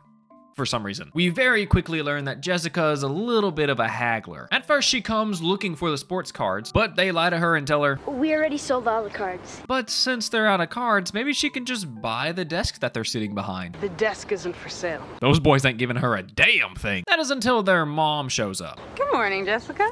Good morning, Mrs. Erickson. And with their mom around, the boys finally give up the goods and show Jessica their deck of cards. But no deals. She picks one out and decides to give it a little sniff. For some reason, I don't know why her first instinct is to smell the card. I guess some cards can smell nice, like if you open a new pack of Pokemon cards. She just so happens to smell strawberries on the cards and knows that maybe these cards aren't as mint as Matthew claims they are. I'll give you $2 for it. Matthew thinks this offer is outrageous. This card is a collectible. Buddy, $2 is actually really nice for a card. Most cards are like 40 cents, maybe. Although I am thinking about Pokemon cards. I don't really know how sports cards work, so I could be very wrong about that estimate. Matthew almost convinces Jessica that the cards are worth more than $2, but You only paid Bobby Staley $1 for it. Todd? his brother rats him out. Oh, I know Matthew was just pissed at him when he said that. So Matthew gives her the cards for $2, and I wish the transaction ended there, but oh no, Jessica's a haggler, remember? Since the boys don't have change for a 20, The only other bill I have is, well, it's just a 1. they'll have to take the 1. Ooh, I know that sucks. Jessica takes the cards home and puts it in with the rest of her valuables, while this banger of a song plays. Wait, is she day trading? There's no way she's over 18. Jessica's brother Sam comes in and asks to borrow some money so he can buy their parents an anniversary gift. But we know how Jessica feels about money. She tells her brother maybe if he didn't spend his money on games, candy, and toys, he would save up some to buy them a gift. So obviously the answer is no. Of course not. I never give up a good business opportunity. She decides to cut Sam a business deal. Then she starts talking about percentages and interest rates and blah, blah, blah, blah, blah. Forget it. I'll make him a keychain. I don't blame you, brother. Fun fact, her brother Sam is played by Gil Filar. I think it's Gil, maybe it's Jill. Whose sister Maya Filar played Tasha in the Calling All Creeps episode of Goosebumps. Check this video out if you haven't seen it. Right as Sam leaves the room, her mom comes in and tells her that she has to clean the attic. Mom, I don't want to spend my whole afternoon in some creepy old attic. And no one wants to clean a dirty attic all day, so she refuses to do it. So her mom threatens to just give her allowance to her brother Sam. So obviously she cleans the creepy old attic. Dude, she must be so easy to convince. Just throw money at her and she'll probably do anything you want. As she's cleaning the attic, she bumps into this model town. The same model town we saw in the opening, Carlsville. She calls her mom to the attic to look at it while Carl himself tries to not lose his mewing streak. Her mom somehow didn't know that there was a model town in the attic and just gives it to Jessica for free. Can I have it? Sure. Looks like fun. Fun? We're not here to have fun. We're here to make profit. Sell it, baby. I'll sell it and make some money. I was kidding. I love the scene. You can tell that they obviously green screened the town in. What would we do without Goosebumps jank? Jessica's mom refuses to let her sell it though, and she makes her share the town with her brother. Just then, Jessica gets a phone call, but not from their home phone. She's getting a call from a phone box in the model town. She simply touches the phone box and gets sucked into the town. Jessica answers the phone to who else but Carl on the other side. He fills her in on where she's at and he tells her that this town has a lot of opportunities for her. And oh boy, does she like opportunities. Jessica takes a second to walk around the empty town and look for this opportunity Carl was telling her about, but she doesn't see anyone or anything. There is no one walking around. There's no sounds, only the sound of the wind. And this loud-ass music that they're playing. And Carl. Carl introduces himself as somewhat of a businessman. I mean, he owns the whole town after all. And he needs a business partner. Somebody who loves money. Jessica's a little hesitant at first, but come on, she can't turn down a good money-making opportunity. He points her to one of the most profitable businesses ever. The beverage business. He wants her and this girl named Nikki to sell lemonade. Jessica hates this idea at first, but Carl's just using this as a test to see how she'll do at selling lemonade before moving her up to bigger and better things. And he introduces her to his very own lemonade. With Carl's lemonade. It's my own. What the hell? His lemonade comes with a jingle? You know what? That's pretty cool. Apparently Carl's lemonade has crack or something in it because when people get their first taste of it, they can't resist to buy more. It's almost like they're addicted to it. Jessica agrees to do it if she gets 50% of the cut. 50%! But money is no object to Carl, so he takes the deal. Carl bends down to Nikki and tells her that Jessica is a very smart businesswoman and she is now in charge. Before Carl leaves though, he warns the girls to not raise the price of his lemonade because he doesn't want to be accused of hiking up the prices in his own town. And he wishes the girls good luck and quite literally turns up the heat. And now with the temperatures so hot, it's quite easy to sell some lemonade. Their first customer finds the lemonade to be so cheap and delicious that she buys 3. And by the second customer, Jessica is already doing shady shit. Don't fill it up. Just halfway. She didn't even make it to $5 before giving people the Willy Wonka experience. Is that joke dated now? Do you guys remember that? It happened like a few months ago. Jessica tells the second customer how much the lemonade will cost, and then he says something that he will soon regret. Would be a bargain at twice the price. Oh no. So obviously the next customer that comes up, she sells it to him for $2, and then he says, "You could charge a fortune." Nikki tries to warn Jessica about raising the price of the lemonade, but Jessica doesn't care. And now she's selling the lemonade for $3 a piece. And not only that, she pours more water into the lemonade, which dilutes the lemonade a little bit, but gives them more to sell. And she does this all in the name of business, as the temperatures just get hotter and hotter. Soon the whole town is lined up around her lemonade stand, and they're basically begging to have some of that sweet, delicious lemon nectar. As more people show up, the hotter it gets. And the people start to get a little bit more and more violent. But Jessica doesn't care, as long as she's getting that beautiful cash. And during all the chaos, Jessica hides the last little bit of lemonade they have and tells everybody that they only have 1 cup. And it'll go to the highest bidder. I'll give you $10. Make it 20. People immediately start to offer double what they're already paying for this lemonade. They start to basically break down the table. And in all this chaos, they find out she was lying.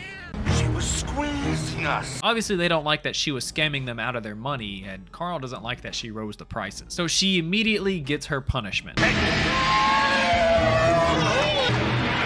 What? She turns into a pig? I thought maybe they'd like chase her around a little bit around the town and like maybe scare her just a little bit, like, you know, like maybe like burn her at a stake like a witch or something. I didn't think they were gonna turn her into a pig. Holy shit, that's a lot better. Didn't expect that at all. Nikki did warn Jessica that if she didn't listen to Carl, then she would have to pay the consequences. You're nothing but a greedy little pig. Before running away, Jessica, of course, grabs the money first.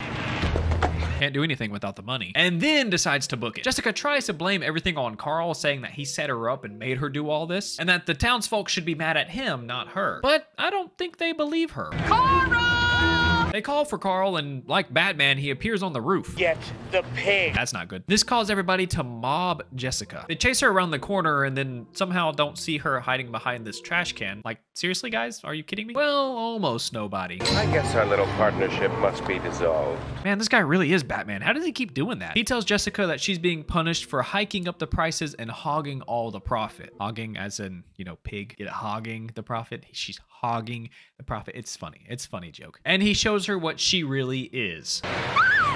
She tries her best to escape, but like every other pig, she can't resist a little bit of mud, which gives the townsfolk enough time to find her. There she is! And surprisingly, she uses the money as a distraction to get away. She finds her way back to the phone booth and tries to call 911, but This number is no longer in service. oh yeah, Carl runs everything here. So obviously 911 isn't going to work. Finally, Jessica decides to call her home phone, but she forgot that she left it in the attic with her. So nobody's there to answer the phone. And as she's waiting for it to ring, the townsfolk beat in the phone booth and pull her out. Hello? Until her brother Sam saves the day. Now that she's back to normal and out of Carlsville, her and her brother take the model town out and throw it in the trash. But Sam thinks it's kind of cool and he kind of wants to keep it. Oh, if only he knew. And for one final transaction, Jessica agrees to sell Sam the model town. Jesus, even after turning into a pig, she literally has learned nothing. You sell it back to me.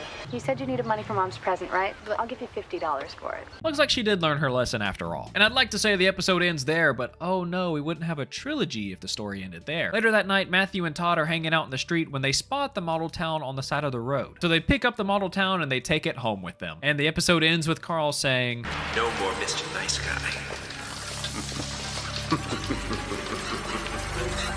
And that's just part 1 of the trilogy. Like I said earlier, this is probably the most popular episode of the 3 because of the really good pig costume. And the body horror of a girl getting turned into pig just stuck with kids for a long time. That part is so memorable that you guys in my comments don't even know the episode name, but you guys ask me to talk about the episode where the girl gets turned into a pig. That's all you guys ever say. And with her being trapped in a pig's body and the intense music and the people literally mobbing her, this episode can be genuinely freaky, especially for people that are like claustrophobic. And this episode set the bar really high for the rest of the trilogy. I hope they don't ruin the trilogy by having the next episode be stupid and wacky. You prefer the squeeze play or the sacrifice? Okay, saying this episode is stupid and wacky is a bit harsh, but I didn't say it wasn't fun. It's definitely one of the goofiest Goosebumps episodes, period. But some of you guys have told me how genuinely scary this episode was to you as a kid. So I'm pretty excited to check it out. This episode starts in Matthew's room and it looks like he's getting ready for a baseball game. His mom comes in and tells him it's time to go, but before he leaves, he notices a baseball field on the model town of Carlsville and fantasizes about making a game-winning home run. It's gone! The Tigers win the championship! But mid-celebration, his mom walks in. Yeah. Yikes, embarrassing. And apparently in this scene, you can see multiple Goosebumps books, especially on the bookshelf in his room. But I rewinded the episode multiple times and zoomed in and stuff. I can't tell what these books are. I literally can't see the name or a cover of any of them. So let me know what you know about this scene in the comments below. Later, during the baseball game, we see the exact scenario that Matthew was fantasizing in his room earlier. There are 2 players on the base, there are 2 outs, but sadly, Matthew isn't the one batting. And he's not very good at baseball either. He's so bad that he hasn't played a single game this season. And he wasn't going to play one either until the coach for the other team spoke up. The other team coach points out that there's a rule that every kid needs to play in at least 1 game each season, or the team will have to forfeit the last one. Our job is to provide an opportunity for all the boys. What? You know, this coach kind of seems like a decent guy. So Matthew's coach has to let him play in this inning, or they'll have to forfeit the game completely. He gives Matthew a bat and some advice before walking up to the plate. Close your eyes. Maybe you'll get lucky. Wow, this dude's a piece of shit. But sadly...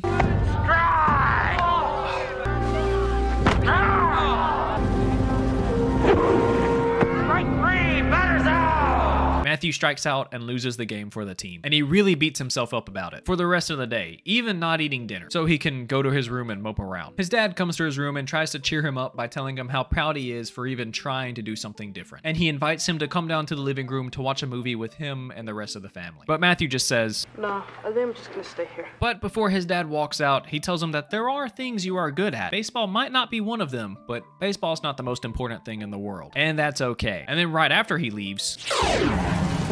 What the hell? That tripped my brain out. And before he knows it, Matthew is sucked down into Carlsville, where he meets the owner of the town, Carl. Carl asks him to be on his baseball team. Well, more like tells him that he's on the baseball team. You ready?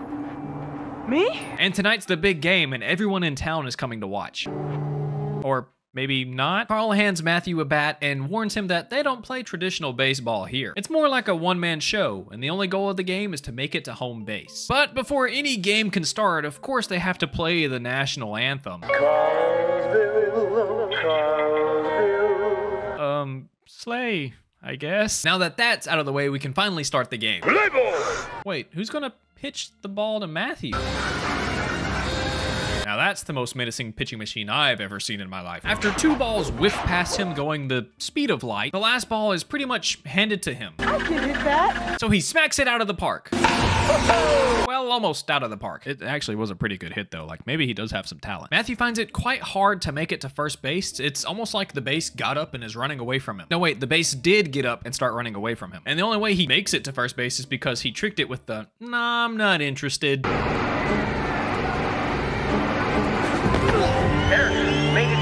And after the first base incident, Matthew finds out Carl doesn't have the best intentions. You're trying to hurt me. But he's stuck here now, and the only way to get back is to make it to home base. Next step, second base, and Matthew takes a huge lead, which was a mistake. Now he's stuck in Carl's version of a saw trap. Multiple cutouts of Matthew spring up beside him, and the pitching machine sends balls whizzing past him, knocking down the other ones. It's actually kind of crazy how a machine that's made to be incredibly accurate misses this kid multiple times. Luckily, Matthew gets out of the restraints by simply taking off his shoes, and he crawls all the way to second base, which in turn makes the pitching machine disappear. Now to make it to third, but Matthew is understandably terrified to make it to third, and he refuses to leave second base because he knows he's safe there. But this is Carlsville we're talking about, so nothing's really fair here, and Carl finds a sneaky way to get Matthew off of second base. Did he just make the base disappear? Maybe Carl will cut the kid some slack and make getting to third base pretty easy. Yeah, never mind. Matthew takes his sweet old time crossing the deathly tightrope. And I don't blame him. I mean, come on, there's lava on both sides of him and he has to make it at least 90 feet to the next base. I'd be terrified too. Don't act like you wouldn't be. And after a grueling 2.5 minutes of the episode, he finally makes it safely to third. Matthew begs Carl to just let him go home. Sure, it's only 90 feet away. You think you can steal it? Then Carl gives Matthew 2 plays to choose from. You prefer the squeeze play or the sacrifice? Matthew finds it quite weird that he's the only player on the field, so Carl decides to give him some friends. His name is Herm the Squirm. Is that what he said? Herm the Squirm. I think that's what he said. And Herm is here to play. Damn! But Herm isn't the only monster joining us. And his name is... I don't know. I can't hear what they call him because the music's so freaking loud. Since Matthew didn't choose a play, Carl decided to choose one for him. And it looks like Matthew is stuck in between a textbook rundown play. So Matthew is stuck in between third and home, and he has to try his best to make it around one of the monsters to get safe. But the monsters are tossing the ball back and forth and slowly inching closer towards him to get him out. And this makes it incredibly hard for him to make it to any base. Luckily for him, the catcher drops the ball. No, what the hell is that? Now that the ball has gained sentience, it tries to bite his ankles like a chihuahua, but it really sucks at it, just keeps missing. But this gives Matthew optimal time to slide into home. But because he's back home, that doesn't mean he's safe. The killer baseball comes into the real world and starts attacking Matthew. And it does so until Matthew smacks it back down into Carlsville. Then he quite literally just passes out on the bed. I don't even know how you would be able to sleep after that. The next morning, Jessica comes over to give Matthew his baseball cards back. Wait, didn't she pay for those? So aren't they like technically hers now? Also, with a closer look at the bookshelf, I still can barely tell that these are Goosebumps books. That is until she notices Carlsville. The two share their experience with Carlsville and then decide it's best if both of them go down to the garage, grab some tools, come back and destroy it. And while they do that, Matthew's little brother Todd gets some junk mail. Todd Erickson, you're a grand prize winner. Buddy, I think that's just junk mail. You probably didn't actually win anything. You should probably just throw that away. Send this to Carlsville to claim your prize? Wait, what did it say? After he gets done reading the mail, he hears noises coming from his brother's room. He goes to the model town and tosses the paper down to Carl, who's waiting down there for him. We have a winner!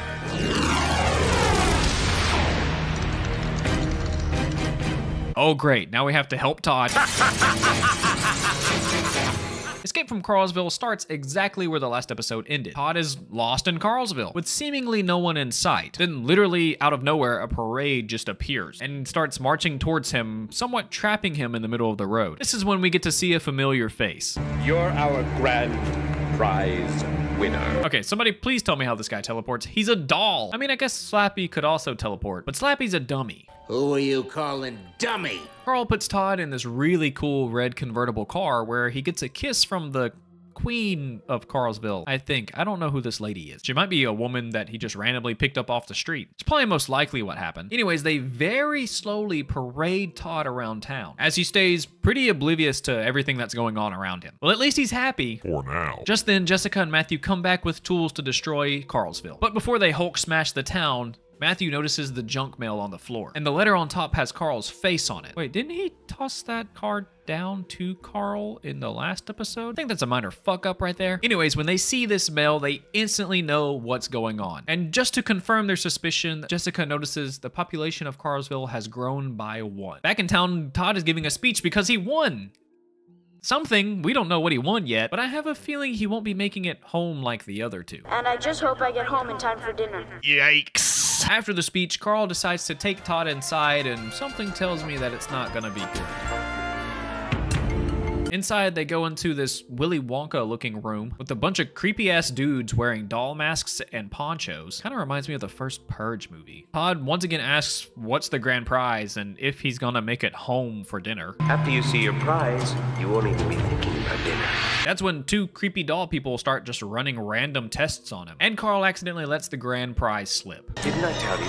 You're going to become a citizen of Carlsville. And Todd isn't too excited about his prize. That's it? Which royally pisses Carl off. Why, it's an honor. And he talks about how expensive it is to run a parade, get a band, hang up posters. But wait, don't you own the town and control all the people? Wouldn't it be like free? Carl decides now is the perfect time to unveil the Plasto Blaster. What's a Plasto Blaster? Brother, it's called a Plasto Blaster. I think it shoots plastic. Such a Dr. Doofenshmirtz ass name too. Matthew and Jessica try to find a way back into Carlsville. At first they try using the way that they got in there the first time. Jessica touches the telephone booth, but nothing happens. And Matthew accidentally got sucked in when he tossed a ball into the baseball field, but he doesn't want to try that one again. This is when Jessica has a pretty smart idea. She turns the population knob into 102, which instantly sucks her down into the town. And Matthew follows quickly behind. And a quick little Easter egg right here, the shop behind them says the Cuckoo Clock of Doom, which is an obvious reference to the book and episode with the same name. It's also one of my favorite books and episodes. And apparently you can see this town in Squeal of Fortune somewhere, but I noticed it in this episode first, so that's where I'm gonna mention it. Now it's time for them to find Todd and help him escape. And as they do that, Carl demonstrates to Todd what the Plasto Blaster is going to do on this bowl of fruit. And it finally all clicks for Todd. You're gonna do that to me? Of course. Now Carl does the big reveal and reveals to Todd that everyone around him is dolls. And very soon, he will be one too. Then freaky doll people strap Todd down to a gurney as he screams for help. And then shove the Plasto Blaster into his face. Then they eerily cheer plastic. Carl starts the process to get the machine ready, but then suddenly stops and says, He didn't choose his color. His color for what?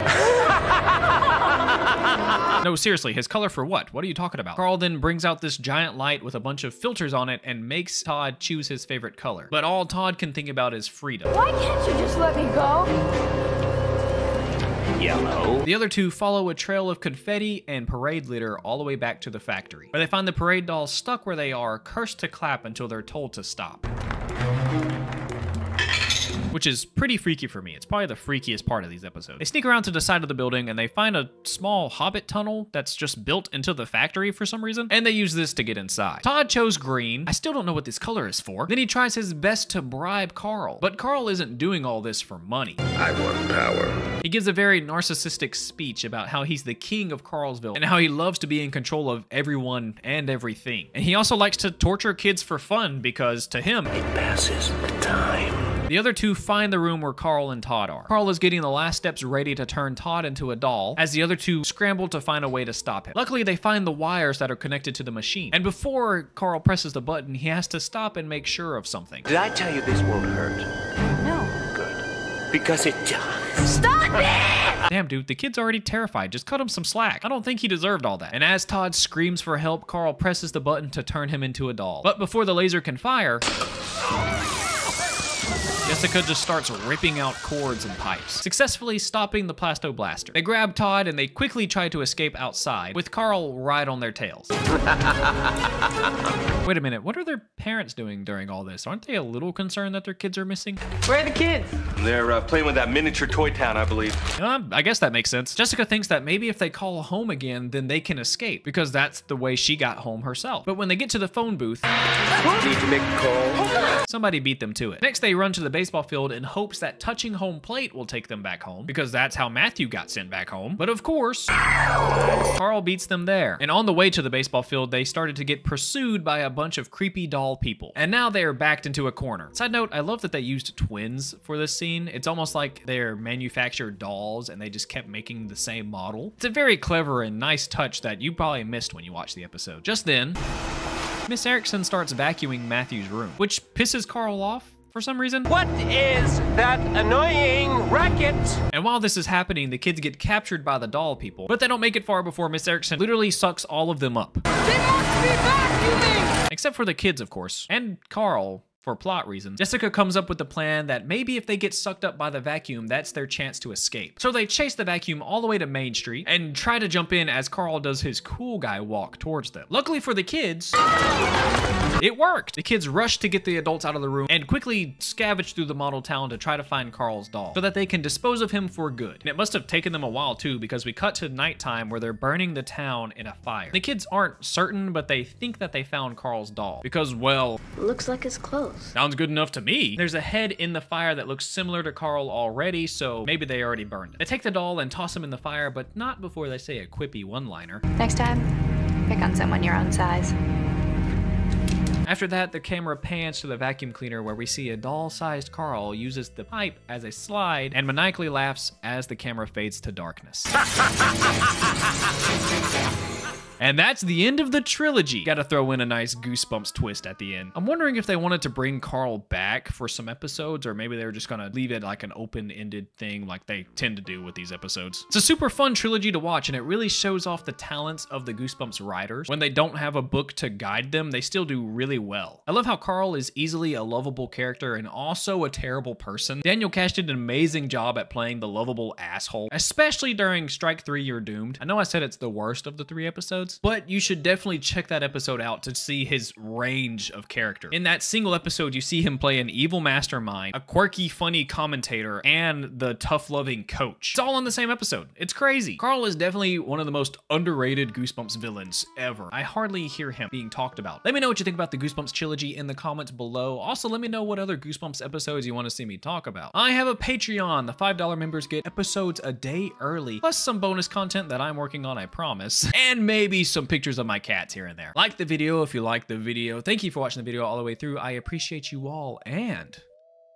peace. Hi everyone, my name's King Noosme. This will be the last video for the summer specials on my channel. I know, it's very sad, but maybe next year we can do something similar. The last episodes I want to talk about is the 2-part Goosebumps episode known as Deep Trouble. Deep Trouble is the final 2 episodes of the 4th and final season of Goosebumps. Very sad. And despite it being called Deep Trouble, it's actually based on the second book, Deep Trouble 2. Believe it or not. And this really pisses me off because I wanted to start being a better YouTuber. I was like, I'm gonna start reading the Goosebumps books before I make the video, and this one put a wrench in that. So of course I busted out the Deep Trouble book with the cool ass hammerhead shark on it, and I was reading through the thing and I was like, this is nothing like the episode. In this book, I'm reading about mermaids and like man-eating sharks and stuff, and spoiler alert, this episode does not have that. Turns out it's based on this book with the ugly-ass fish on the cover. Why would they do that? They named the first Slappy episode Night of the Living Dummy 2. Why couldn't you name this one Deep Trouble 2? But sadly, I ran out of time to order the book and read it, so I guess I'll start reading it with the next Goosebumps episode. And with this being the last episode of the whole series, they do reuse quite a few props, so I will be pointing those out as they show up within the episodes.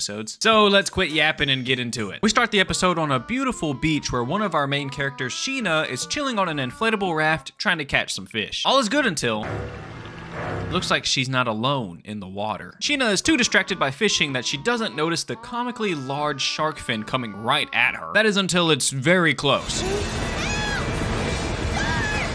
In a panic, Sheena tries to quickly paddle away from the shark as fast as she can until it's revealed that it's actually her brother, Billy, with a toy. Obviously, she doesn't know this until she paddles all the way to shore, where her brother Billy picks on her. I should have seen your face. Help, shark, somebody please. Haha, you thought you were in real danger and had a human emotion, idiot. You might actually recognize Sheena's actor, Laura Vandervoort, from a popular Goosebumps episode known as The Haunted House Game. Or you saw her in an episode of Are You Afraid of the Dark, known as The Tale of the Laser Maze. She's also in a goofy little Disney movie called My Mom Got a Date with a Vampire. And fun fact, I was actually going to make a video on that movie last Halloween, but you hooligans couldn't get enough of the haunting hour. You might also recognize Billy's actor, Todd Fennell, from 2 different episodes of Are You Afraid of the Dark. One of them is The Tale of the Forever Game, and the other is The Tale of the Silver Sight. We found out that the kids are staying with their Uncle Harold, who's a scientist, on a remote island in the middle of the ocean, and they're pretty bored. Just then, Billy finds an incredibly large shark tooth. Even megalodon teeth aren't that big, Jesus Christ. So the kids quickly take it to their scientist uncle, while something watches them from the bushes. They make it inside to find that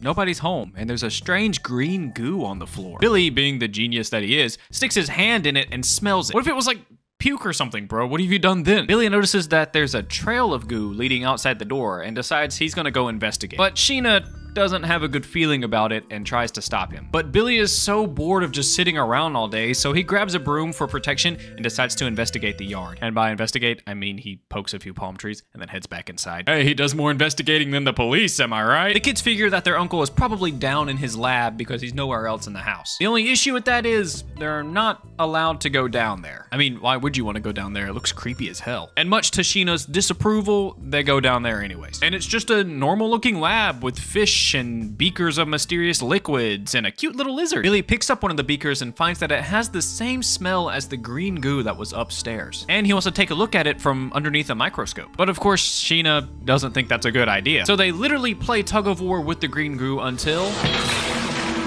it lands in one of the fish tanks that has a pretty funky looking fish in it. Just then, their uncle comes home and comes down into the lab. As the kids go run and hide, they overhear that one of their uncle's lab assistants have been missing for about a week. His other assistant, Ritter, thinks that the guy left on purpose to go have his own personal vacation. But Dr. D doesn't think that he's that kind of guy and says that they probably should go tell the authorities. But Ritter seems to think that if they call the authorities, then their science experiment will get shut down. They must be doing something pretty bad if they just get shut down like that. But this is when we learn that they're calling the green goo D13. And Dr. Harold seems to think that it was a mistake that he created it. Luckily, the kids didn't get caught while hiding down there, but maybe they heard a little bit too much information. We also get a glimpse of Luis, the missing lab assistant. Just then, the fish tank that they accidentally poured the D13 into breaks, and the fish has gotten a lot bigger. Wait, I've seen this somewhere. Yeah, I think I know where I've seen this from because it looks just like your mom. Got him. The weird fish starts shooting spear-like quills from outside of its back, kind of like a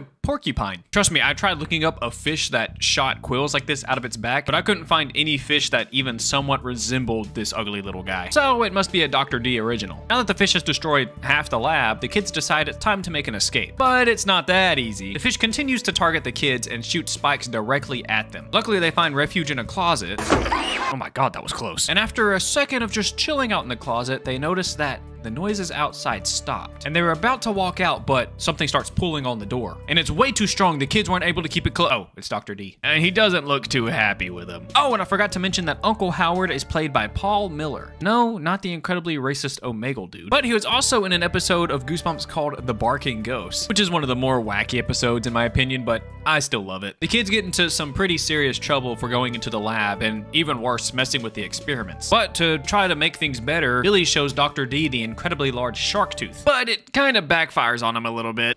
I want you two to stay away from the beach. What? Now the kids aren't allowed to do the only other thing that they could, which makes them both pretty upset. But Ritter stops them and tells them how stressed their uncle is right now and that maybe they should just kind of stay out of the way for the next couple of days until he chills out. Sometime later, the kids are chilling outside playing goldfish when the maid Janet busts out the back door and accuses them of eating her chocolate cake. But they didn't even know there was a cake. Obviously, she doesn't believe them and tells them, "Stay out of my kitchen." Billy is tired of people telling him what to do, so to blow off some steam, he's gonna go swim in the water, disobeying his uncle's orders. But on the way, he spots a piece of the cake on the ground. It looks like he interrupted somebody's afternoon snack, and it's not too happy about it. Billy hears strange noises coming from the woods all around him, and he doesn't know what else to do but to run and hide. He takes refuge on the beach as someone sneaks up behind him. Somehow, a strange man has washed up on their beach. They take the poor guy inside and determine that he's still in shock. All he can say is, "Lady Milton, the island, the water." Dr. D decides he needs to go find this Lady Milton, and he was gonna go do it alone until Dr. Ritter convinces him that he needs to bring everybody else, just in case he needs help. So he reluctantly agrees to let everybody come, then tells Janet to call him an ambulance. I thought they were on an island. Do they have like Spy Kids car ambulances? That'd be kind of sick. Anyways, Janet tries to call for help, but is only met with static on the phone. That's strange. The line's down again. The group take a boat to a nearby island and start looking for this Lady Milton. That's when Ritter decides to leave them behind. He thinks that Dr. D is starting to give up on the experiment, and Ritter does not want that to happen. So he's just gonna leave them on the island to die instead. Wow, that's fucked up. And he literally laughs maniacally as he's driving away. This dude is just evil. He's just straight evil. Now the family is stuck, and they're not alone either. And that's where part 1 ends. Honestly, it's a really slow episode, and if it was just like a single episode and that's how it ended, I'd be super disappointed. Sure, there's a lot of setting up for part 2 in this episode, but nothing really happens besides big fish and cake. It also was kind of obvious that Ritter was gonna do something to betray Dr. D. I didn't go too deep into their conversations, but every time they talked, they pretty much just butted heads the whole time. So I personally saw him betraying him from a mile away. But luckily, things really pick up in the second episode, so stick around. Finally, Dr. D tells the kids what exactly was going on in their lab. They were working on a new form of plankton called D13. It would turn carbon dioxide into oxygen at 4 times the rate. Good lord. But it had a certain growth hormone in it that made the fish that ate the plankton huge. Like that blowfish? That was a blowfish? That looks nothing like a blowfish. Blowfish are like little cute guys. That guy's ugly. Look at him. Also, I don't remember blowfish shooting spikes out of their back. I think I would remember that. Anyways, D13 somehow got leaked into the ocean, and fish and the other animals have been eating on it for quite a while. Dr. D wanted to stop the experiment because it's harming the local wildlife, but Ritter is greedy and wants to sell it. Dr. D says that D13 could possibly end world hunger within 10 years, but they don't know what side effects it has on humans, so it's very dangerous. As they're talking, Billy finds a boat called the Lady Milton. So the guy wasn't talking about a person, he was talking about his boat. And it looks like one of the giant sea creatures sank the boat. They start looking for an inflatable raft that they could possibly use to get back to their island. And as they look, Billy catches a glimpse of something running in the woods. And being the kid that he is, he starts chasing the mysterious figure. And once he gets super deep in the woods, he once again starts hearing all the noises around him. And as that is happening, Sheena finds a canoe. But the strange thing about this canoe is it looks like somebody put it there recently. So someone's on the island with them. Well, no shit, Billy's probably about to meet them. As Billy explores, he notices some D13 on some of the leaves in the woods. And Sheena finds some D13 on the paddles on the canoe. And this is when they finally realize Billy is missing, but it might be a little too late for him. Wait a minute, is that a hand of a horror?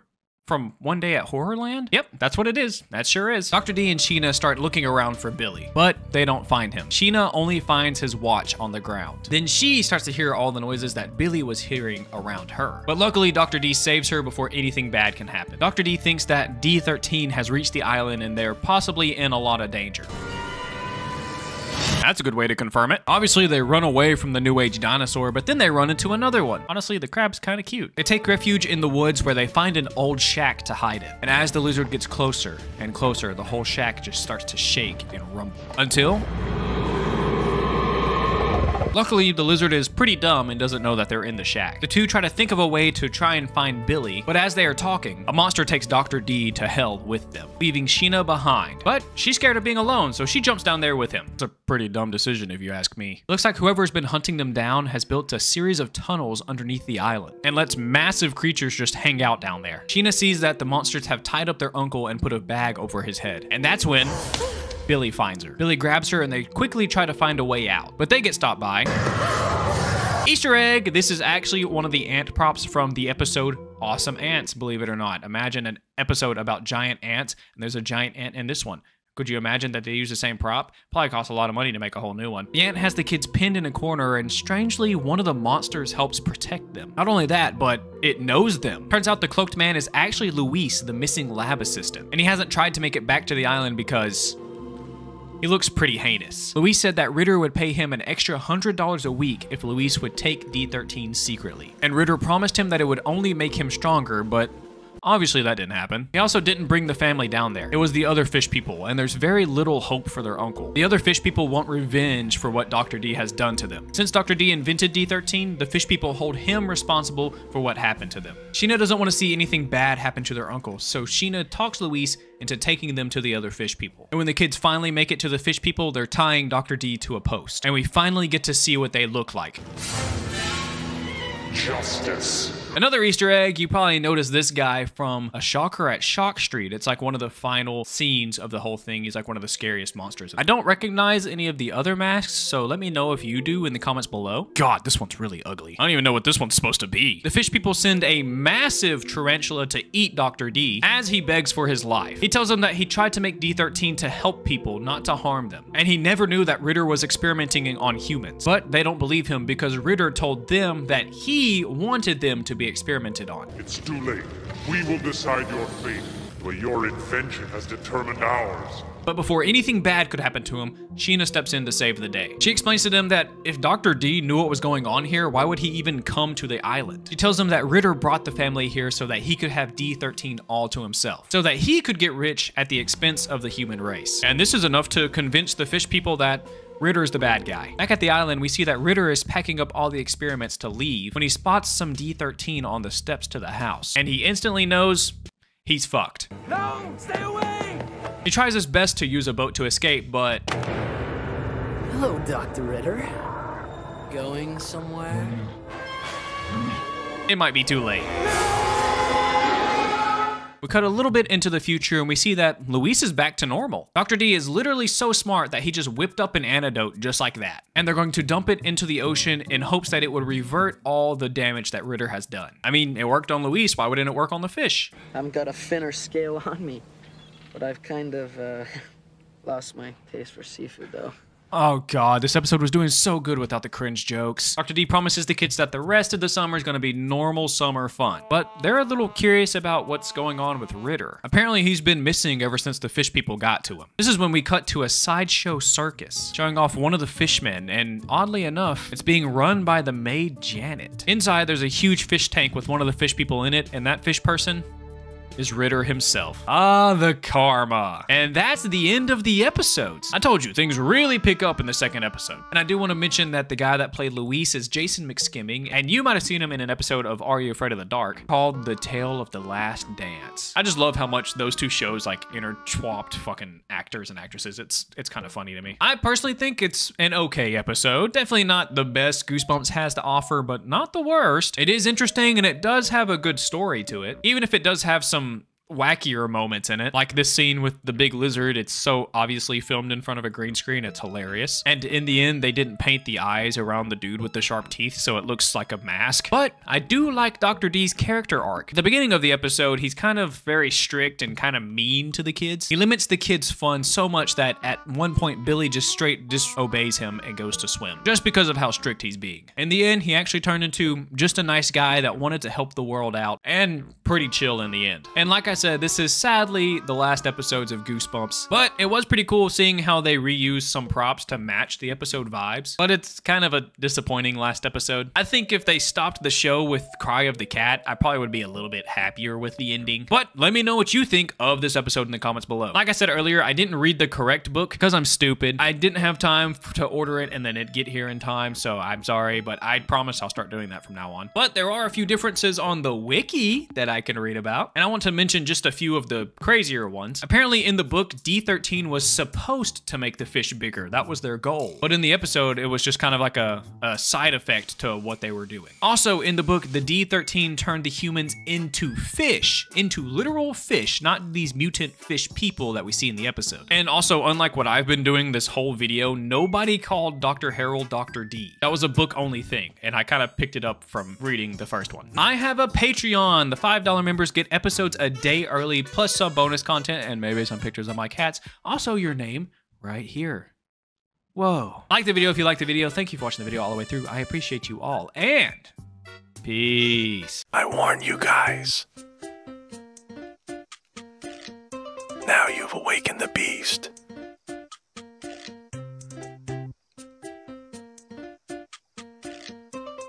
Hi everyone, my name's King Noosme. So I decided to start doing somewhat of a new series on my channel. There are so many Goosebumps episodes that are so much alike that you can kind of categorize them. I mean, there's ghosts, haunted houses, creepy crawlies, and like today's video, werewolves. Werewolves show up pretty often in the Goosebumps books, but what do I look like, a nerd? Don't answer that. Sadly, I'm not gonna be looking into the books today. I'm only gonna be looking into the episodes of Goosebumps. And there are technically only 2 episodes of Goosebumps that involve werewolves, but each of those episodes are 2-parters, so technically there's 4 episodes. And those episodes of course, Werewolf of Fever Swamp and Werewolf Skin. Both episodes are loved by fans, one a little bit more than the other, and both are pretty scary in their own ways. And I want to start with the famous Werewolf of Fever Swamp. Werewolf of Fever Swamp is the 2-part finale for season 1 and known as one of the Goosebumps classics. Like, it's up there with The Haunted Mask and Night of the Living Dummy in terms of popularity. People love this episode. It's also got one of the coolest covers of any Goosebumps book. It's like so freaking cool. No wonder it sold 1.5 million copies. And it had a comic book as well. It was combined with The Abominable Snowman of Pasadena and Scarecrow Walks at Midnight. And I actually used to own this comic book,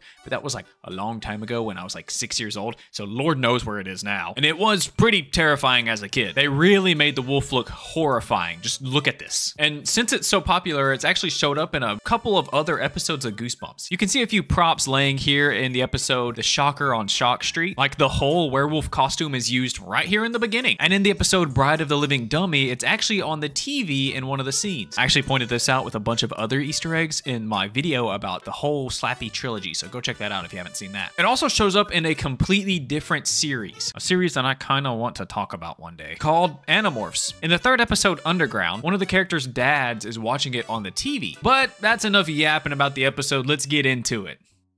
After our sponsor. Listen, we all get spam calls and emails all the time, and it can be super annoying sifting through it, blocking the numbers, deleting all the emails. It gets pretty annoying, and they're getting pretty smart. I recently had one that was faking being Amazon, and they said that I had a package delivered at the door when I hadn't ordered anything. I know one of the reasons I get spam texts and calls is because big companies can't keep our data safe. Recently, Ticketmaster was hacked and the data of 560 million people was put up for sale on the dark web. The data stolen includes full names, addresses, email addresses, phone numbers, and credit card data. At best, this is going to lead to so much more spam, and at worst, fraud. So what is Ticketmaster doing about it?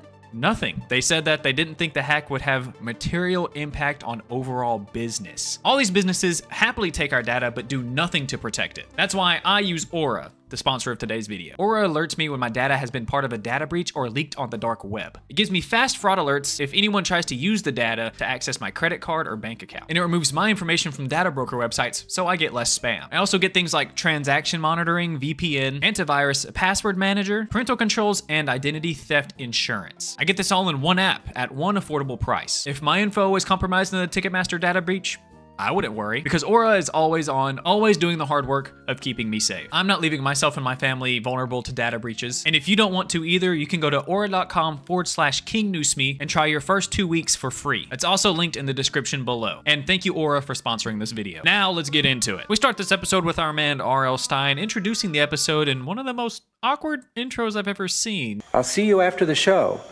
Right now I'm going for a quick bite. Yeah, okay, buddy. We cut to a very foggy and creepy looking swamp. Then we get to see the new house the family's moving into. Oh, that's the new house? And it's even worse on the inside. Who thought it was a good idea to move in here? The mom tries her best to make things better by saying, well, it's rustic.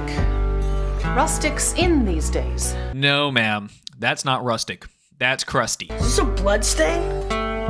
Well, if she likes it, I guess. This is Grady, our main character of the episode. He's played by Brendan Fletcher, who was also in an episode of The Haunting Hour. The episode's called Lots of Luck, and I actually made a video on it. Go check it out if you haven't seen it. Grady isn't exactly loving the new place, but neither is his sister,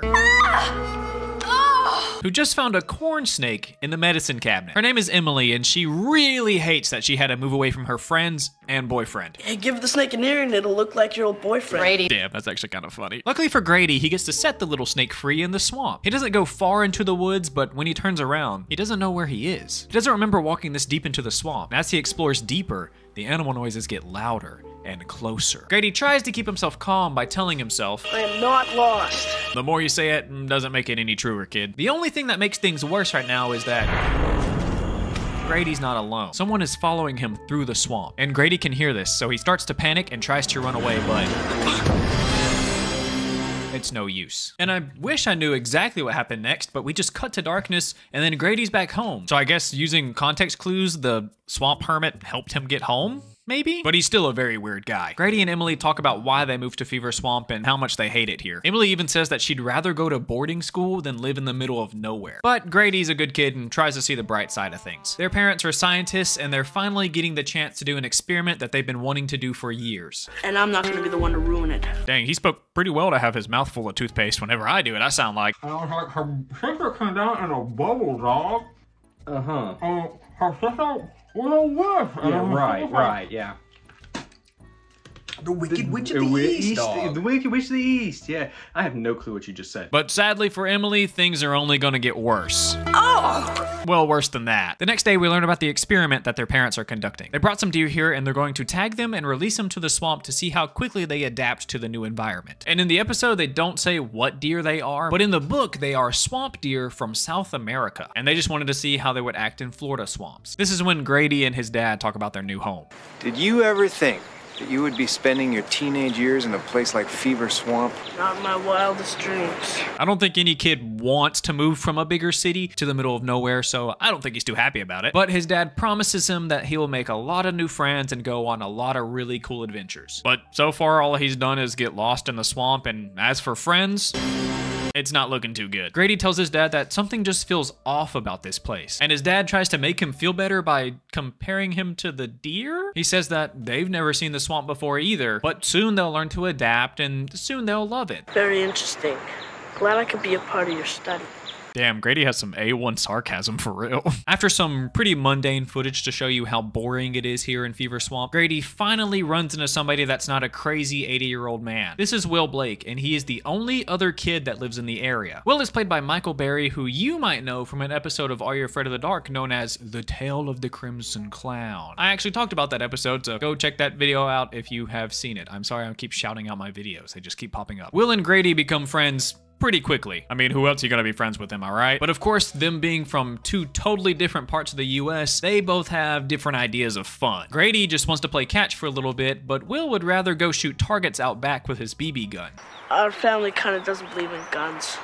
Oh. Yeah, they're not having the best start. Will asks Grady if he's explored the swamp yet, and better yet, has he gotten lost yet? How did he know that? He says the swamp feels like it grows while you're in there, and you could easily get lost and turned around. You know why your parents got that house so cheap? Because it's literally falling apart and dry rotting from the inside out? No, because the old lady who lived there went into the swamp one day and never came out. Well, that's just depressing, Will. That's just depressing. Will offers to show Grady around the swamp so he won't get lost, and Grady reluctantly agrees. And while they explore, Grady asks how Fever Swamp got its name. Will tells him a story about how a long time ago, people got a fever from the swamp. It makes your body so hot that it boils your brain. That makes you go crazy, and eventually you'll just run back into the swamp, where it takes you away forever. And just then, one of the hermit's traps go off, which sends Will into a panic. So he just runs away, leaving Grady behind. Luckily, they bump into each other again, and even better, the hermit doesn't see them hiding. Grady tells Will about what happened the day before, and Will tells him that that's not good. He's the reason that people keep disappearing in the swamp. Apparently, he's been running around the swamp for over 50 years, and he looks so young because he eats people to stay young. The moon is full tonight.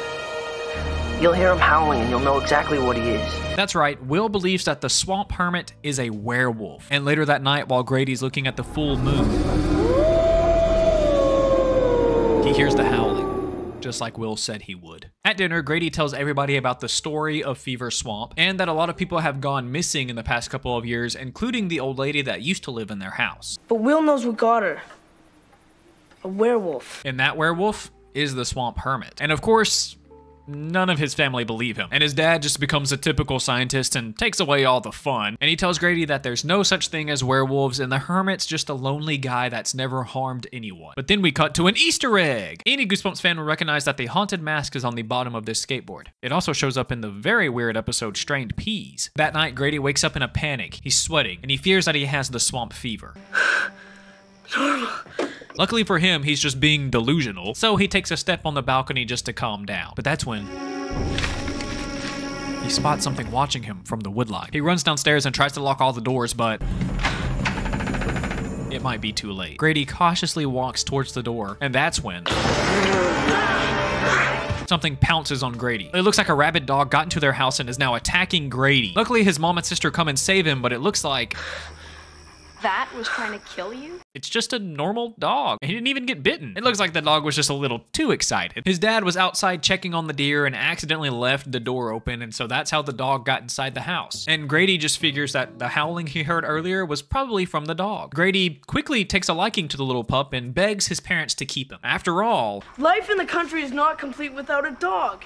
They reluctantly let him keep the dog, which he names Vandal. In the book, the dog's name is actually Wolf, but also in the book, the dog has like gray fur, kind of looks like a wolf, and he's a lot bigger. But Grady says that he's naming him Vandal because of the way he broke into their house. I was thinking about calling him Vandal on account of the way he broke in last night. It's kind of cute, honestly. The next day, their mom sets up a telescope outside because there's going to be a full moon, but not only a full moon, a lunar eclipse. A lunar eclipse is when the Earth, Sun, and Moon line up so perfectly that the Earth's shadow covers the moon. And for us Americans, there might be one next year on March 14th. And that's your one science lesson from King.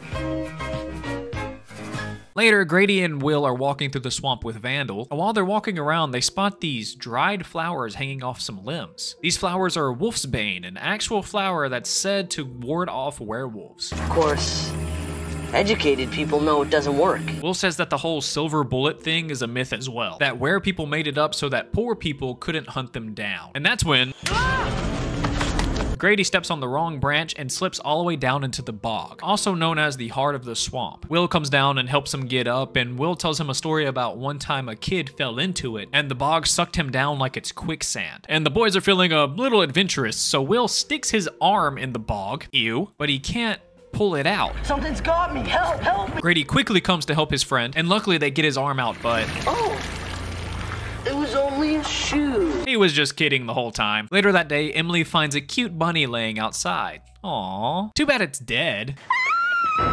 She instantly blames Vandal for killing the poor bunny, and for some reason the parents took it to a lab and started analyzing the dead rabbit. I know they're scientists and all, but I think you could have figured out that a dog attacked it without skinning it. But apparently the bunny wasn't the only animal that was attacked last night. Oh, come on, Dad. Vandal didn't do this. The whole family takes Emily's side and find it strange that once Vandal showed up, all these small animals started dying around their house. But Grady will not stand for that. We think it was Vandal. It's not Vandal! Grady storms out of the house and goes looking for the swamp hermit because he thinks he's the one that's been killing all these animals. And of course he brings Will along, but Will doesn't think it's too good of an idea.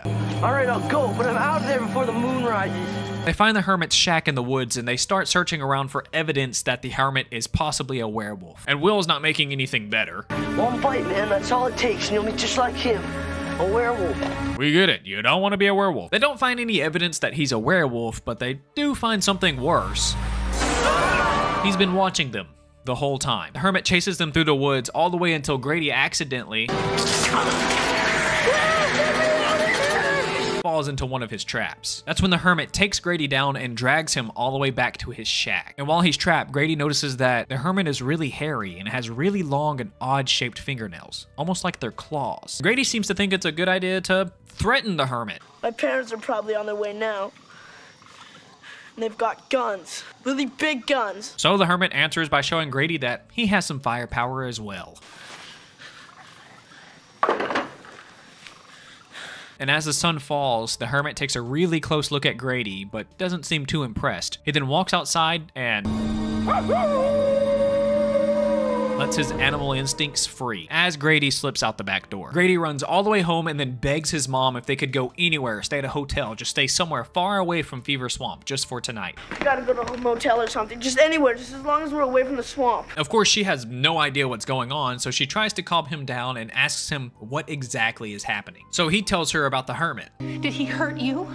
No, not exactly. Did he threaten you? No. What then? I beg to differ. He definitely trapped you and then dragged you probably like 100 yards to his house. Then he literally pulled out a gun and slammed it beside you. I would say that's a threat. Granted, Grady did threaten him first, but still, he's a child. You shouldn't take a child's threat to heart. So I would still say he did threaten and hurt you, bud. Grady tries to tell his mom one last time that the hermit is a werewolf, and she still doesn't believe him. Grady then tries to explain to her that it's really hard for him to explain something to them when it's not exactly scientifically accurate, but he knows that it's true. And as he's telling her this, something breaks the fence that's holding the deer in, and they all got loose. And how do I know that they got loose? Well,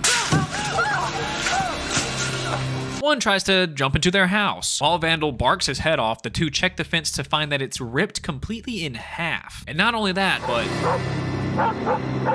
one of the deer is dead. Somehow the mom thinks that Vandal ripped the fence apart and released all the deer. I don't think I've ever seen a dog literally rip a fence in half, but okay, scientist lady. Grady knows it wasn't his dog, no matter how much his mom tries to make him believe it was. So she takes Vandal and tries to lock him into the barn so they can have a chance to go search for the deer. But this doesn't go too well for her. Grady calls Vandal out, then locks his mom in the barn. And after he locks his mom into the barn, he hears Will scream from his house. He runs to Will's house and goes inside to find that Will? nobody's home. And Will's house looks even more abandoned than his own. Grady does find one of Will's couches ripped to shreds and one of the windows busted open. So he comes to the conclusion that the werewolf must have gotten him. So he grabs a fire poker for protection and heads into the swamp alone. This is 100% the coolest shot of the whole episode. I love this shot so much. It is awesome. And as Grady does this, his sister Emily comes home to find the house is completely empty. I don't know how she didn't hear the mom calling for Grady from inside the barn, but okay. She searches all the rooms but doesn't see or hear a thing. That is until something's been waiting for her in the living room. The werewolf chases her through the house and outside, almost catching her multiple times. Luckily, she makes it to the barn where her mom is and they lock the werewolf out. But now the wolf knows where they are, so he does whatever he can to get inside. He tries digging underneath the barn, but quickly gives up on that to start beating the roof in. Damn, he's really going at it. Finally, after a long minute, the wolf stops and all is quiet. But it hasn't given up yet. The werewolf is only distracted when Grady calls out to Will and Vandal. Will! So the wolf ignores them and runs straight into the swamp after Grady. But luckily for Grady, the wolf gets caught in one of the net traps. And that's when it's revealed that the werewolf isn't the hermit after all. The hermit stands in front of the trapped wolf and gives us some much needed information. The werewolf killed the hermit's wife and kids and left him a very sad, lonely, vengeful man. I swore one day I would take your heart the way you took mine. It's honestly really sad. But that's when the hermit takes a closer look and notices that he caught one of the deer, but the werewolf isn't too far. Run, boy! The werewolf supposedly kills the hermit off camera and starts chasing after Grady. And when he actually catches Grady, he shoves him down to the ground, but that's when the eclipse happens. And against his will, the wolf starts transforming back into a human. And it's revealed that that human is... Get away! Will! Get away, Grady! Will Blake. Will tries to warn Grady and tells him to run away as fast as he can. That when he's in the wolf form, he can't control himself and he will kill Grady. But it's too late. The eclipse is already over. And he's changing back. That's the quickest eclipse I've ever seen in my life. Will instantly starts attacking Grady and was going to kill him until Vandal saves the day. Like some kind of trained army dog, Vandal fights the werewolf and pushes him down the hill into the swamp, where the wolf sinks into the bog as if it were quicksand. But sadly for Grady, he lost his only friend. But at least the wolf is dead. Cut to a couple of weeks later and his family finally believe him that werewolves are real. Well, kinda. The dad still doesn't really fully believe it. But they rebuttal by asking him, "And you haven't seen Will around, have you?" I think they won this one. And now that the werewolf is gone, it doesn't look like Vandal has been the one killing all the small animals. So finally, the family love him. And that night, Grady sleeps peacefully in bed, knowing that he doesn't have to worry about a werewolf. Jesus Christ, what was that for? He does get awakened from that nightmare though. He then goes out to the balcony, looks up to the moon, and...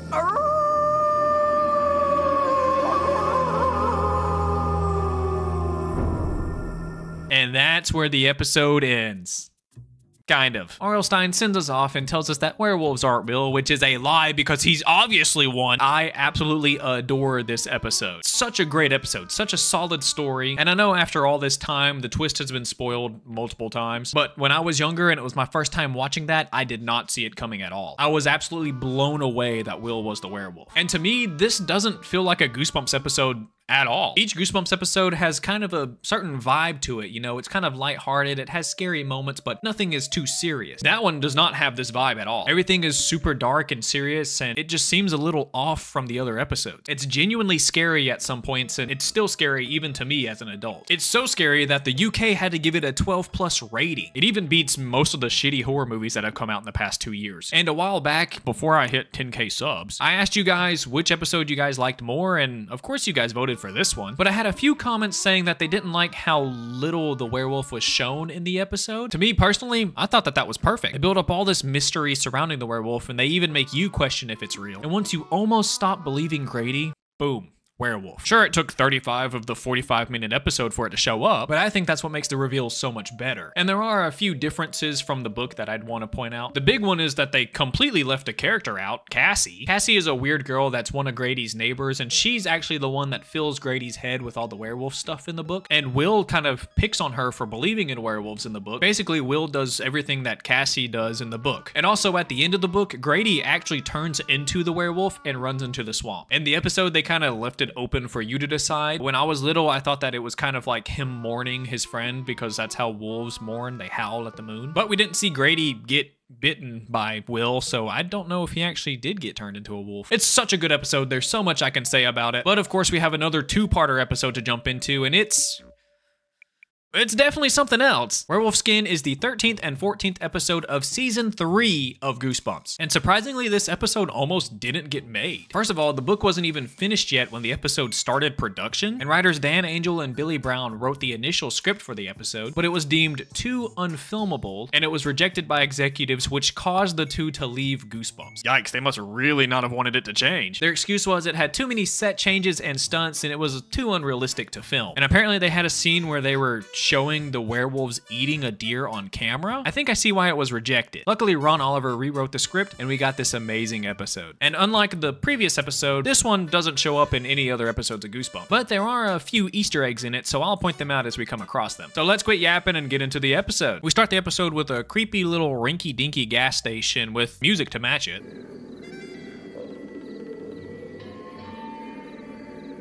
And we linger on this for a really long time, honestly. Like a lot longer than you'd expect. That's when a bus pulls up and we finally get to meet our main character, Alex. And this rude-ass bus driver.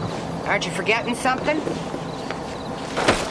Wow, you could have at least handed the bags to him. The bus driver tries to scare Alex by telling him the story of a headless ghost that lives in the woods nearby. And it totally scares Alex. Look at him, he's trembling in his boots. You might actually recognize this bus driver as the maid from the episode Deep Trouble, which I just made. You better go watch that one. Alex is a pretty tough cookie. He doesn't get scared too easily and he's a pretty big skeptic. But not for long. As he waits for his family at the bus station, he starts reading this magazine called Chiller. And it's having a photo competition. And luckily for Alex, he just got a new camera. The person just has to take a scary picture and the winner will win $1,000. Also, there are 2 Easter eggs right here on the magazine. You can see one of the masks from the Haunted Mask episode and of course one of the creeps from Calling All Creeps. There's also a mummy on the cover, but I'm not sure if this is the same mummy that's in the episode Return of the Mummy or if it's just a mummy. But to keep it interesting, I'm gonna say it's the mummy from the episode. And as Alex waits for his aunt and uncle, he decides to take some spooky pictures. Pictures like a bug zapper, or a gas pump, or these lawn gnomes. No, wait, never mind. Lawn gnomes can be scary. This is where we learn that the town is called Wolf Creek. Wonder where they got that name. I wonder if Stein named it Wolf Creek as like a small joke of Fever Swamp, because it's almost the same, but it's not. You know, it's a swamp and it's a creek, and this one has wolf in the name. Or maybe I'm reading way into it. But this is when we get a beasto-vision shot of something running quickly through the woods. It doesn't sound too happy, and it is a full moon tonight. We cut to the next morning, and Alex is still waiting for his family. Wow, that must be a great family. When the beasto-vision appears again, and it starts running towards a sleeping Alex. Oh, it's a bunny. For a second there, I was expecting a jump scare. Careful, city boy. That might be a killer bunny. Ah, there it is. I love this over-the-top reaction Alex gives. It's just so goofy. No worries though, it's just his Uncle Colin. Apparently his car broke down and that's why they had to leave the poor kid to sleep on the bench. We learned that Alex's aunt and uncle are also photographers, and they bought him this camera so they can teach him how to be a good photographer. But they've been at the bus stop for too long, so they hop in the Jeep and they drive quite recklessly all the way back home. Alex tells them about the photo competition, and they're supportive of it, of course, but there's just one issue. There's nothing particularly scary about Wolf Creek. Obviously there is, or we wouldn't have a Goosebumps episode about it. Idiot. Alex notices that his aunt and uncle live next to a abandoned-looking house, but it surprisingly has a family living in it. But they warn Alex to not go near them because they're crazy. Wow, that's a bold way of putting it. Even though they told Alex to not go near the house, all he can think about is what great pictures he can get of it. Later that day, his Uncle Colin brings him a whole new roll of film and tells Alex to go out and take some pictures. So he does, with music that goes way too hard for a kid just taking some pictures. He starts taking pictures of the neighbor's house and he's honestly getting some pretty good stuff. But what makes it worse is somebody's watching him from the inside. He moves on into the woods where we bump into... Don't worry, don't bite. This is Hannah. She's a local and she knows Alex's aunt and uncle and she just wants to show him around the woods a little bit. This is when we learn that she's never really left the city of Wolf Creek. Kind of sad, honestly. And she doesn't really have any friends either. I like to be alone. And there's nothing wrong with that. Sadly, it gets dark pretty quickly and the woods aren't safe after dark. Why? Is that when the monsters come out or something? Yes, as a matter of fact. Yes, that is when the monsters come out, Alex. Alex decides to take a quick picture of the moon, but when he turns around, Hannah is gone, and he doesn't know where he is. He tries to follow a trail in hopes that it brings him back home, until he ends up at a split road. And as he tries to remember which way he came from, something peeks at him from the bushes, until... Okay, so we don't get to see what Alex saw, but it does cut to commercials, and when it comes back, we get this pretty goofy scene. I want you to watch it. That's no rabbit. That is the funniest reaction to seeing a werewolf ever. Rawr, I'm a scary wolf monster. Rawr. Wait, don't I know you from somewhere? No, I'm a werewolf. Yeah, you were in that one thing. What the hell are you talking about? You know that thing with the dude that like he fights this big bad guy? Star Wars, you're Chewbacca. You're Chewbacca. I love Star Wars. Wow, I can't believe I met Chewbacca today. That's fucking crazy, man. Are you fucking serious right now? Alex quickly runs through the woods and finds himself at his neighbor's house. He beats on the door and begs them to let him in as the monster just gets closer and closer until... Oh, it's just his Aunt Martha. By the way, his Aunt Martha is played by Nikki Guadagni, I think that's how you say that. But she also played an old lady in a really good movie called Ready or Not. Definitely watch that movie. That movie is so funny. Aunt Martha warns Alex to not go in the woods at night. It's super dangerous. And to also not bother the neighbors again because they do not like being messed with. She's also upset because they were supposed to leave for a very important photo shoot, but they had to wait because Alex wasn't home yet. But since he is home, she's going to leave, and Alex asks to come along, but Martha doesn't think that's a good idea. She says it's an important project and the less bodies around, the better. So he has to go inside and go to bed. The next day they're in school? I thought they'd be on like summer break or something. But in class they're learning about legends and old folk tales. And instantly we meet this bully named Sean and his dumbass friend that just repeats everything he says like he's DJ Khaled. Sean brings up how people consider werewolves a legend, but they're real. Alex soon finds out that literally everyone in class believes that werewolves exist. Except for the teacher, of course. Sean tells the story about when you're bit by a werewolf, you're cursed to become one. Except the werewolves around here are different. At night, the werewolves shed their skin like a snake. And the only way to get rid of the curse is to find the skin and burn it before the next full moon. And that's when the werewolf inside the person dies. Yeah. Dies. Hey, don't start copying me now. The bell rings and Sean isn't too happy that Alex has been laughing at him. Yeah, laughing at him. Bro, stop! Sean tells Alex that he can prove werewolves are real. And he tells Alex to meet them behind the neighbor's house and across the bridge at Wolf Creek. Because that's where the werewolves go to drink their water. Unless you're chicken. Yeah, chicken. Could someone like annihilate this dude, please? So Alex agrees to meet them there tonight. Later that day, Alex and Hannah are walking across the bridge that leads to Wolf Creek. Hannah tries her best to get Alex to turn around because it's not safe to be in the woods after dark. But Alex really isn't scared at all. He thinks it's gonna be fine because there's gonna be at least 3 people there. And also if they do see a werewolf. Besides, if something does come after us, it'll go for Sean first. He's big, he's a better meal. It's kind of funny. Hannah leaks that she also believes in werewolves and she gets mad at Alex for not listening to her warnings. Man, these people are weird. That night, Alex gets ready to leave, but he finds that he's locked in. Not only that, but his windows are barred too. This is when he hears strange noises coming from across the street and is shocked to see 2 werewolves come out of his neighbor's window. He turns around for just a second, but when he looks back, their window is shut and there's no werewolves in sight. He just brushes it off as if it was his imagination. Then he opens his window and that's when the werewolves attack him. They try their best to break down the iron bars on his window, but they must be made of adamantium or something because they don't even budge. Well, they do budge just a little bit. And Alex takes this opportunity to take some pictures of the wolves, but the flash scares them away. And that night, Alex finds it hard to sleep, but he does fall asleep. He falls asleep as he's guarding the door. And he only wakes up when his aunt and uncle come back from their photography trip. He tries to tell them that the neighbors are actually werewolves and they attacked him last night. Obviously, they don't believe him until he shows them the bent bars on his window. It must have been a bear or something, a rabbit fox. He tells them in detail what he saw, and he also tells him that Hannah warned him about them. But this is when we learn that Hannah had an older brother that got lost in the woods one night and was bitten by a regular wolf. And ever since then, she's been somewhat obsessed with finding this wolf and capturing it. They also say that they put up the bars and locked him inside his room last night so that he wouldn't sneak out and go adventure in the woods. Yeah.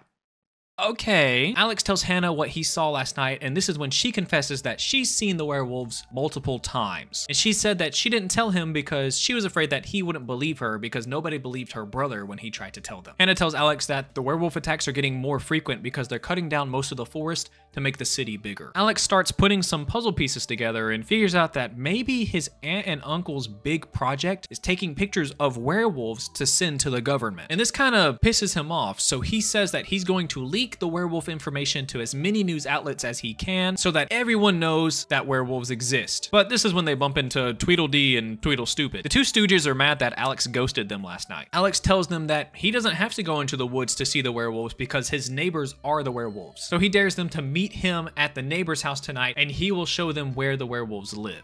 That is, if you're not chicken. That night, Alex's aunt and uncle leave once again, and this is when Alex takes the opportunity to call this shady magazine called the National Exposer. That's like Goosebumps TMZ. And he offers them a real picture of a werewolf. Also right here, you can see that this chocolate bar is called Little Red Riding Hood. And if you don't know for some reason, Little Red Riding Hood's a story about an evil man-eating wolf. He also came prepared. He busted the door in and heads over to the neighbor's house while his aunt and uncle are out. And when he gets there, he finds wolf tracks leading all the way to Wolf Creek. He stakes out near the creek and hopes to capture a picture of one of the wolves, but none show up for a really long time. And when one does, it's not in an optimal spot for pictures. It's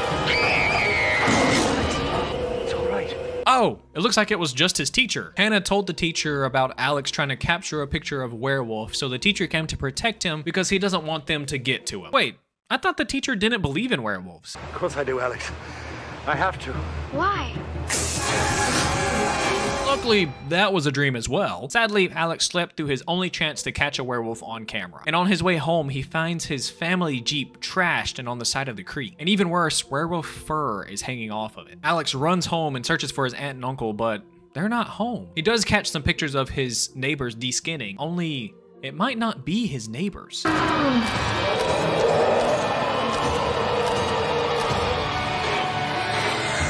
That's right, his aunt and uncle are the werewolves. Alex is shocked when he finds this, but he doesn't have time to worry about it right now. He has to fix the door before they get home. And he just pulls the supplies he needs out from under the bed. Either he was very prepared or he just randomly keeps a hammer and nails underneath his bed. I hope it was the latter. He quickly fixes the door frame and acts like he was sleeping the whole time. That morning at breakfast, Alex has a hard time trying to not act suspicious in front of his aunt and uncle. And you can tell this by the nauseating camera movement. They try to have like a normal conversation with Alex, but they keep saying sus stuff like, "You aren't eating?"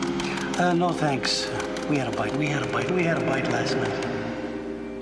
And Alex notices on the newspaper that 3 hunters have gone missing in the past couple of days. And it's kind of weird how his aunt and uncle have been gone for the past couple of days. Funny enough, the syrup on the breakfast table has the 3 little pigs on it. Another fairy tale that involved a big bad wolf. I just think those little details are funny. Alex can't deal with it. He gets too nervous at the table, so he finds an excuse to just leave the house. I'm gonna be late for school.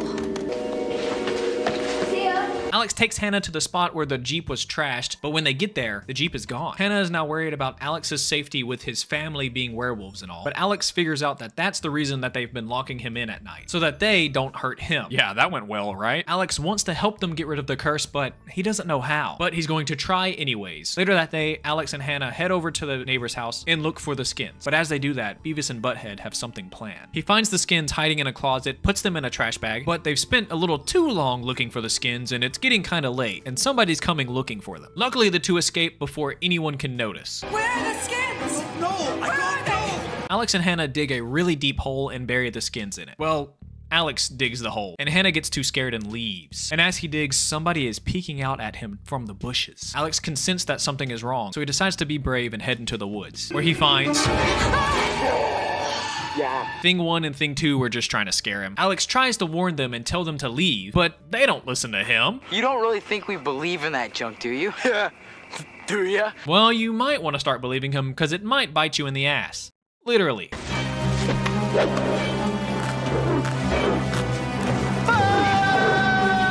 These two could have at least tried to look a little more scared. I mean, come on. Sadly, they don't actually get bitten by the skins, but they do run away like babies. But Alex, being the Chad that he is, beats the skins in the hole with the shovel, all while he quickly buries them as they beg for mercy.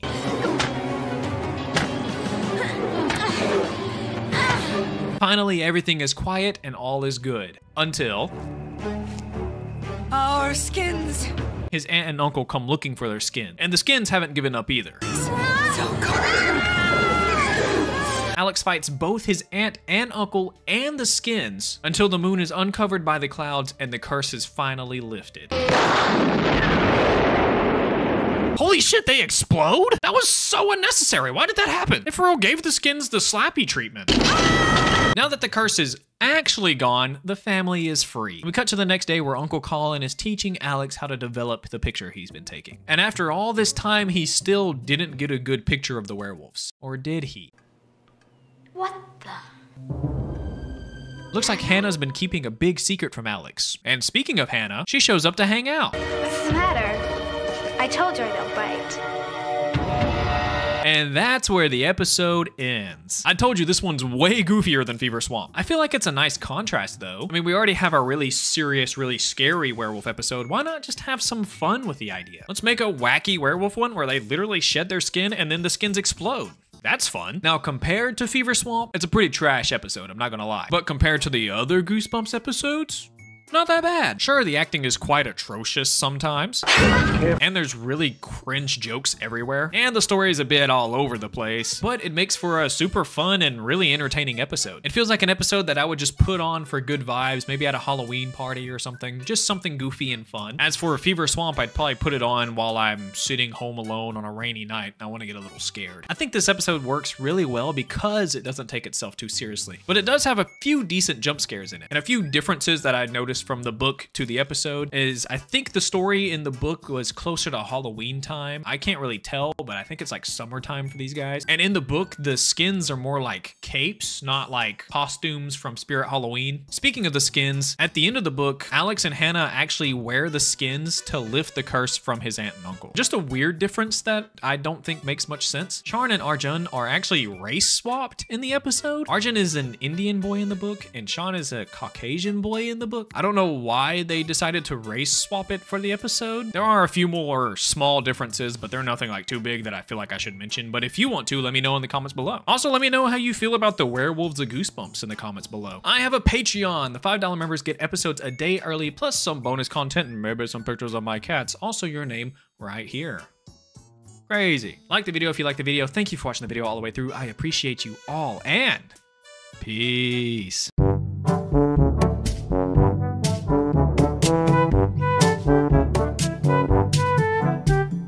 Cut to a very foggy and creepy looking swamp.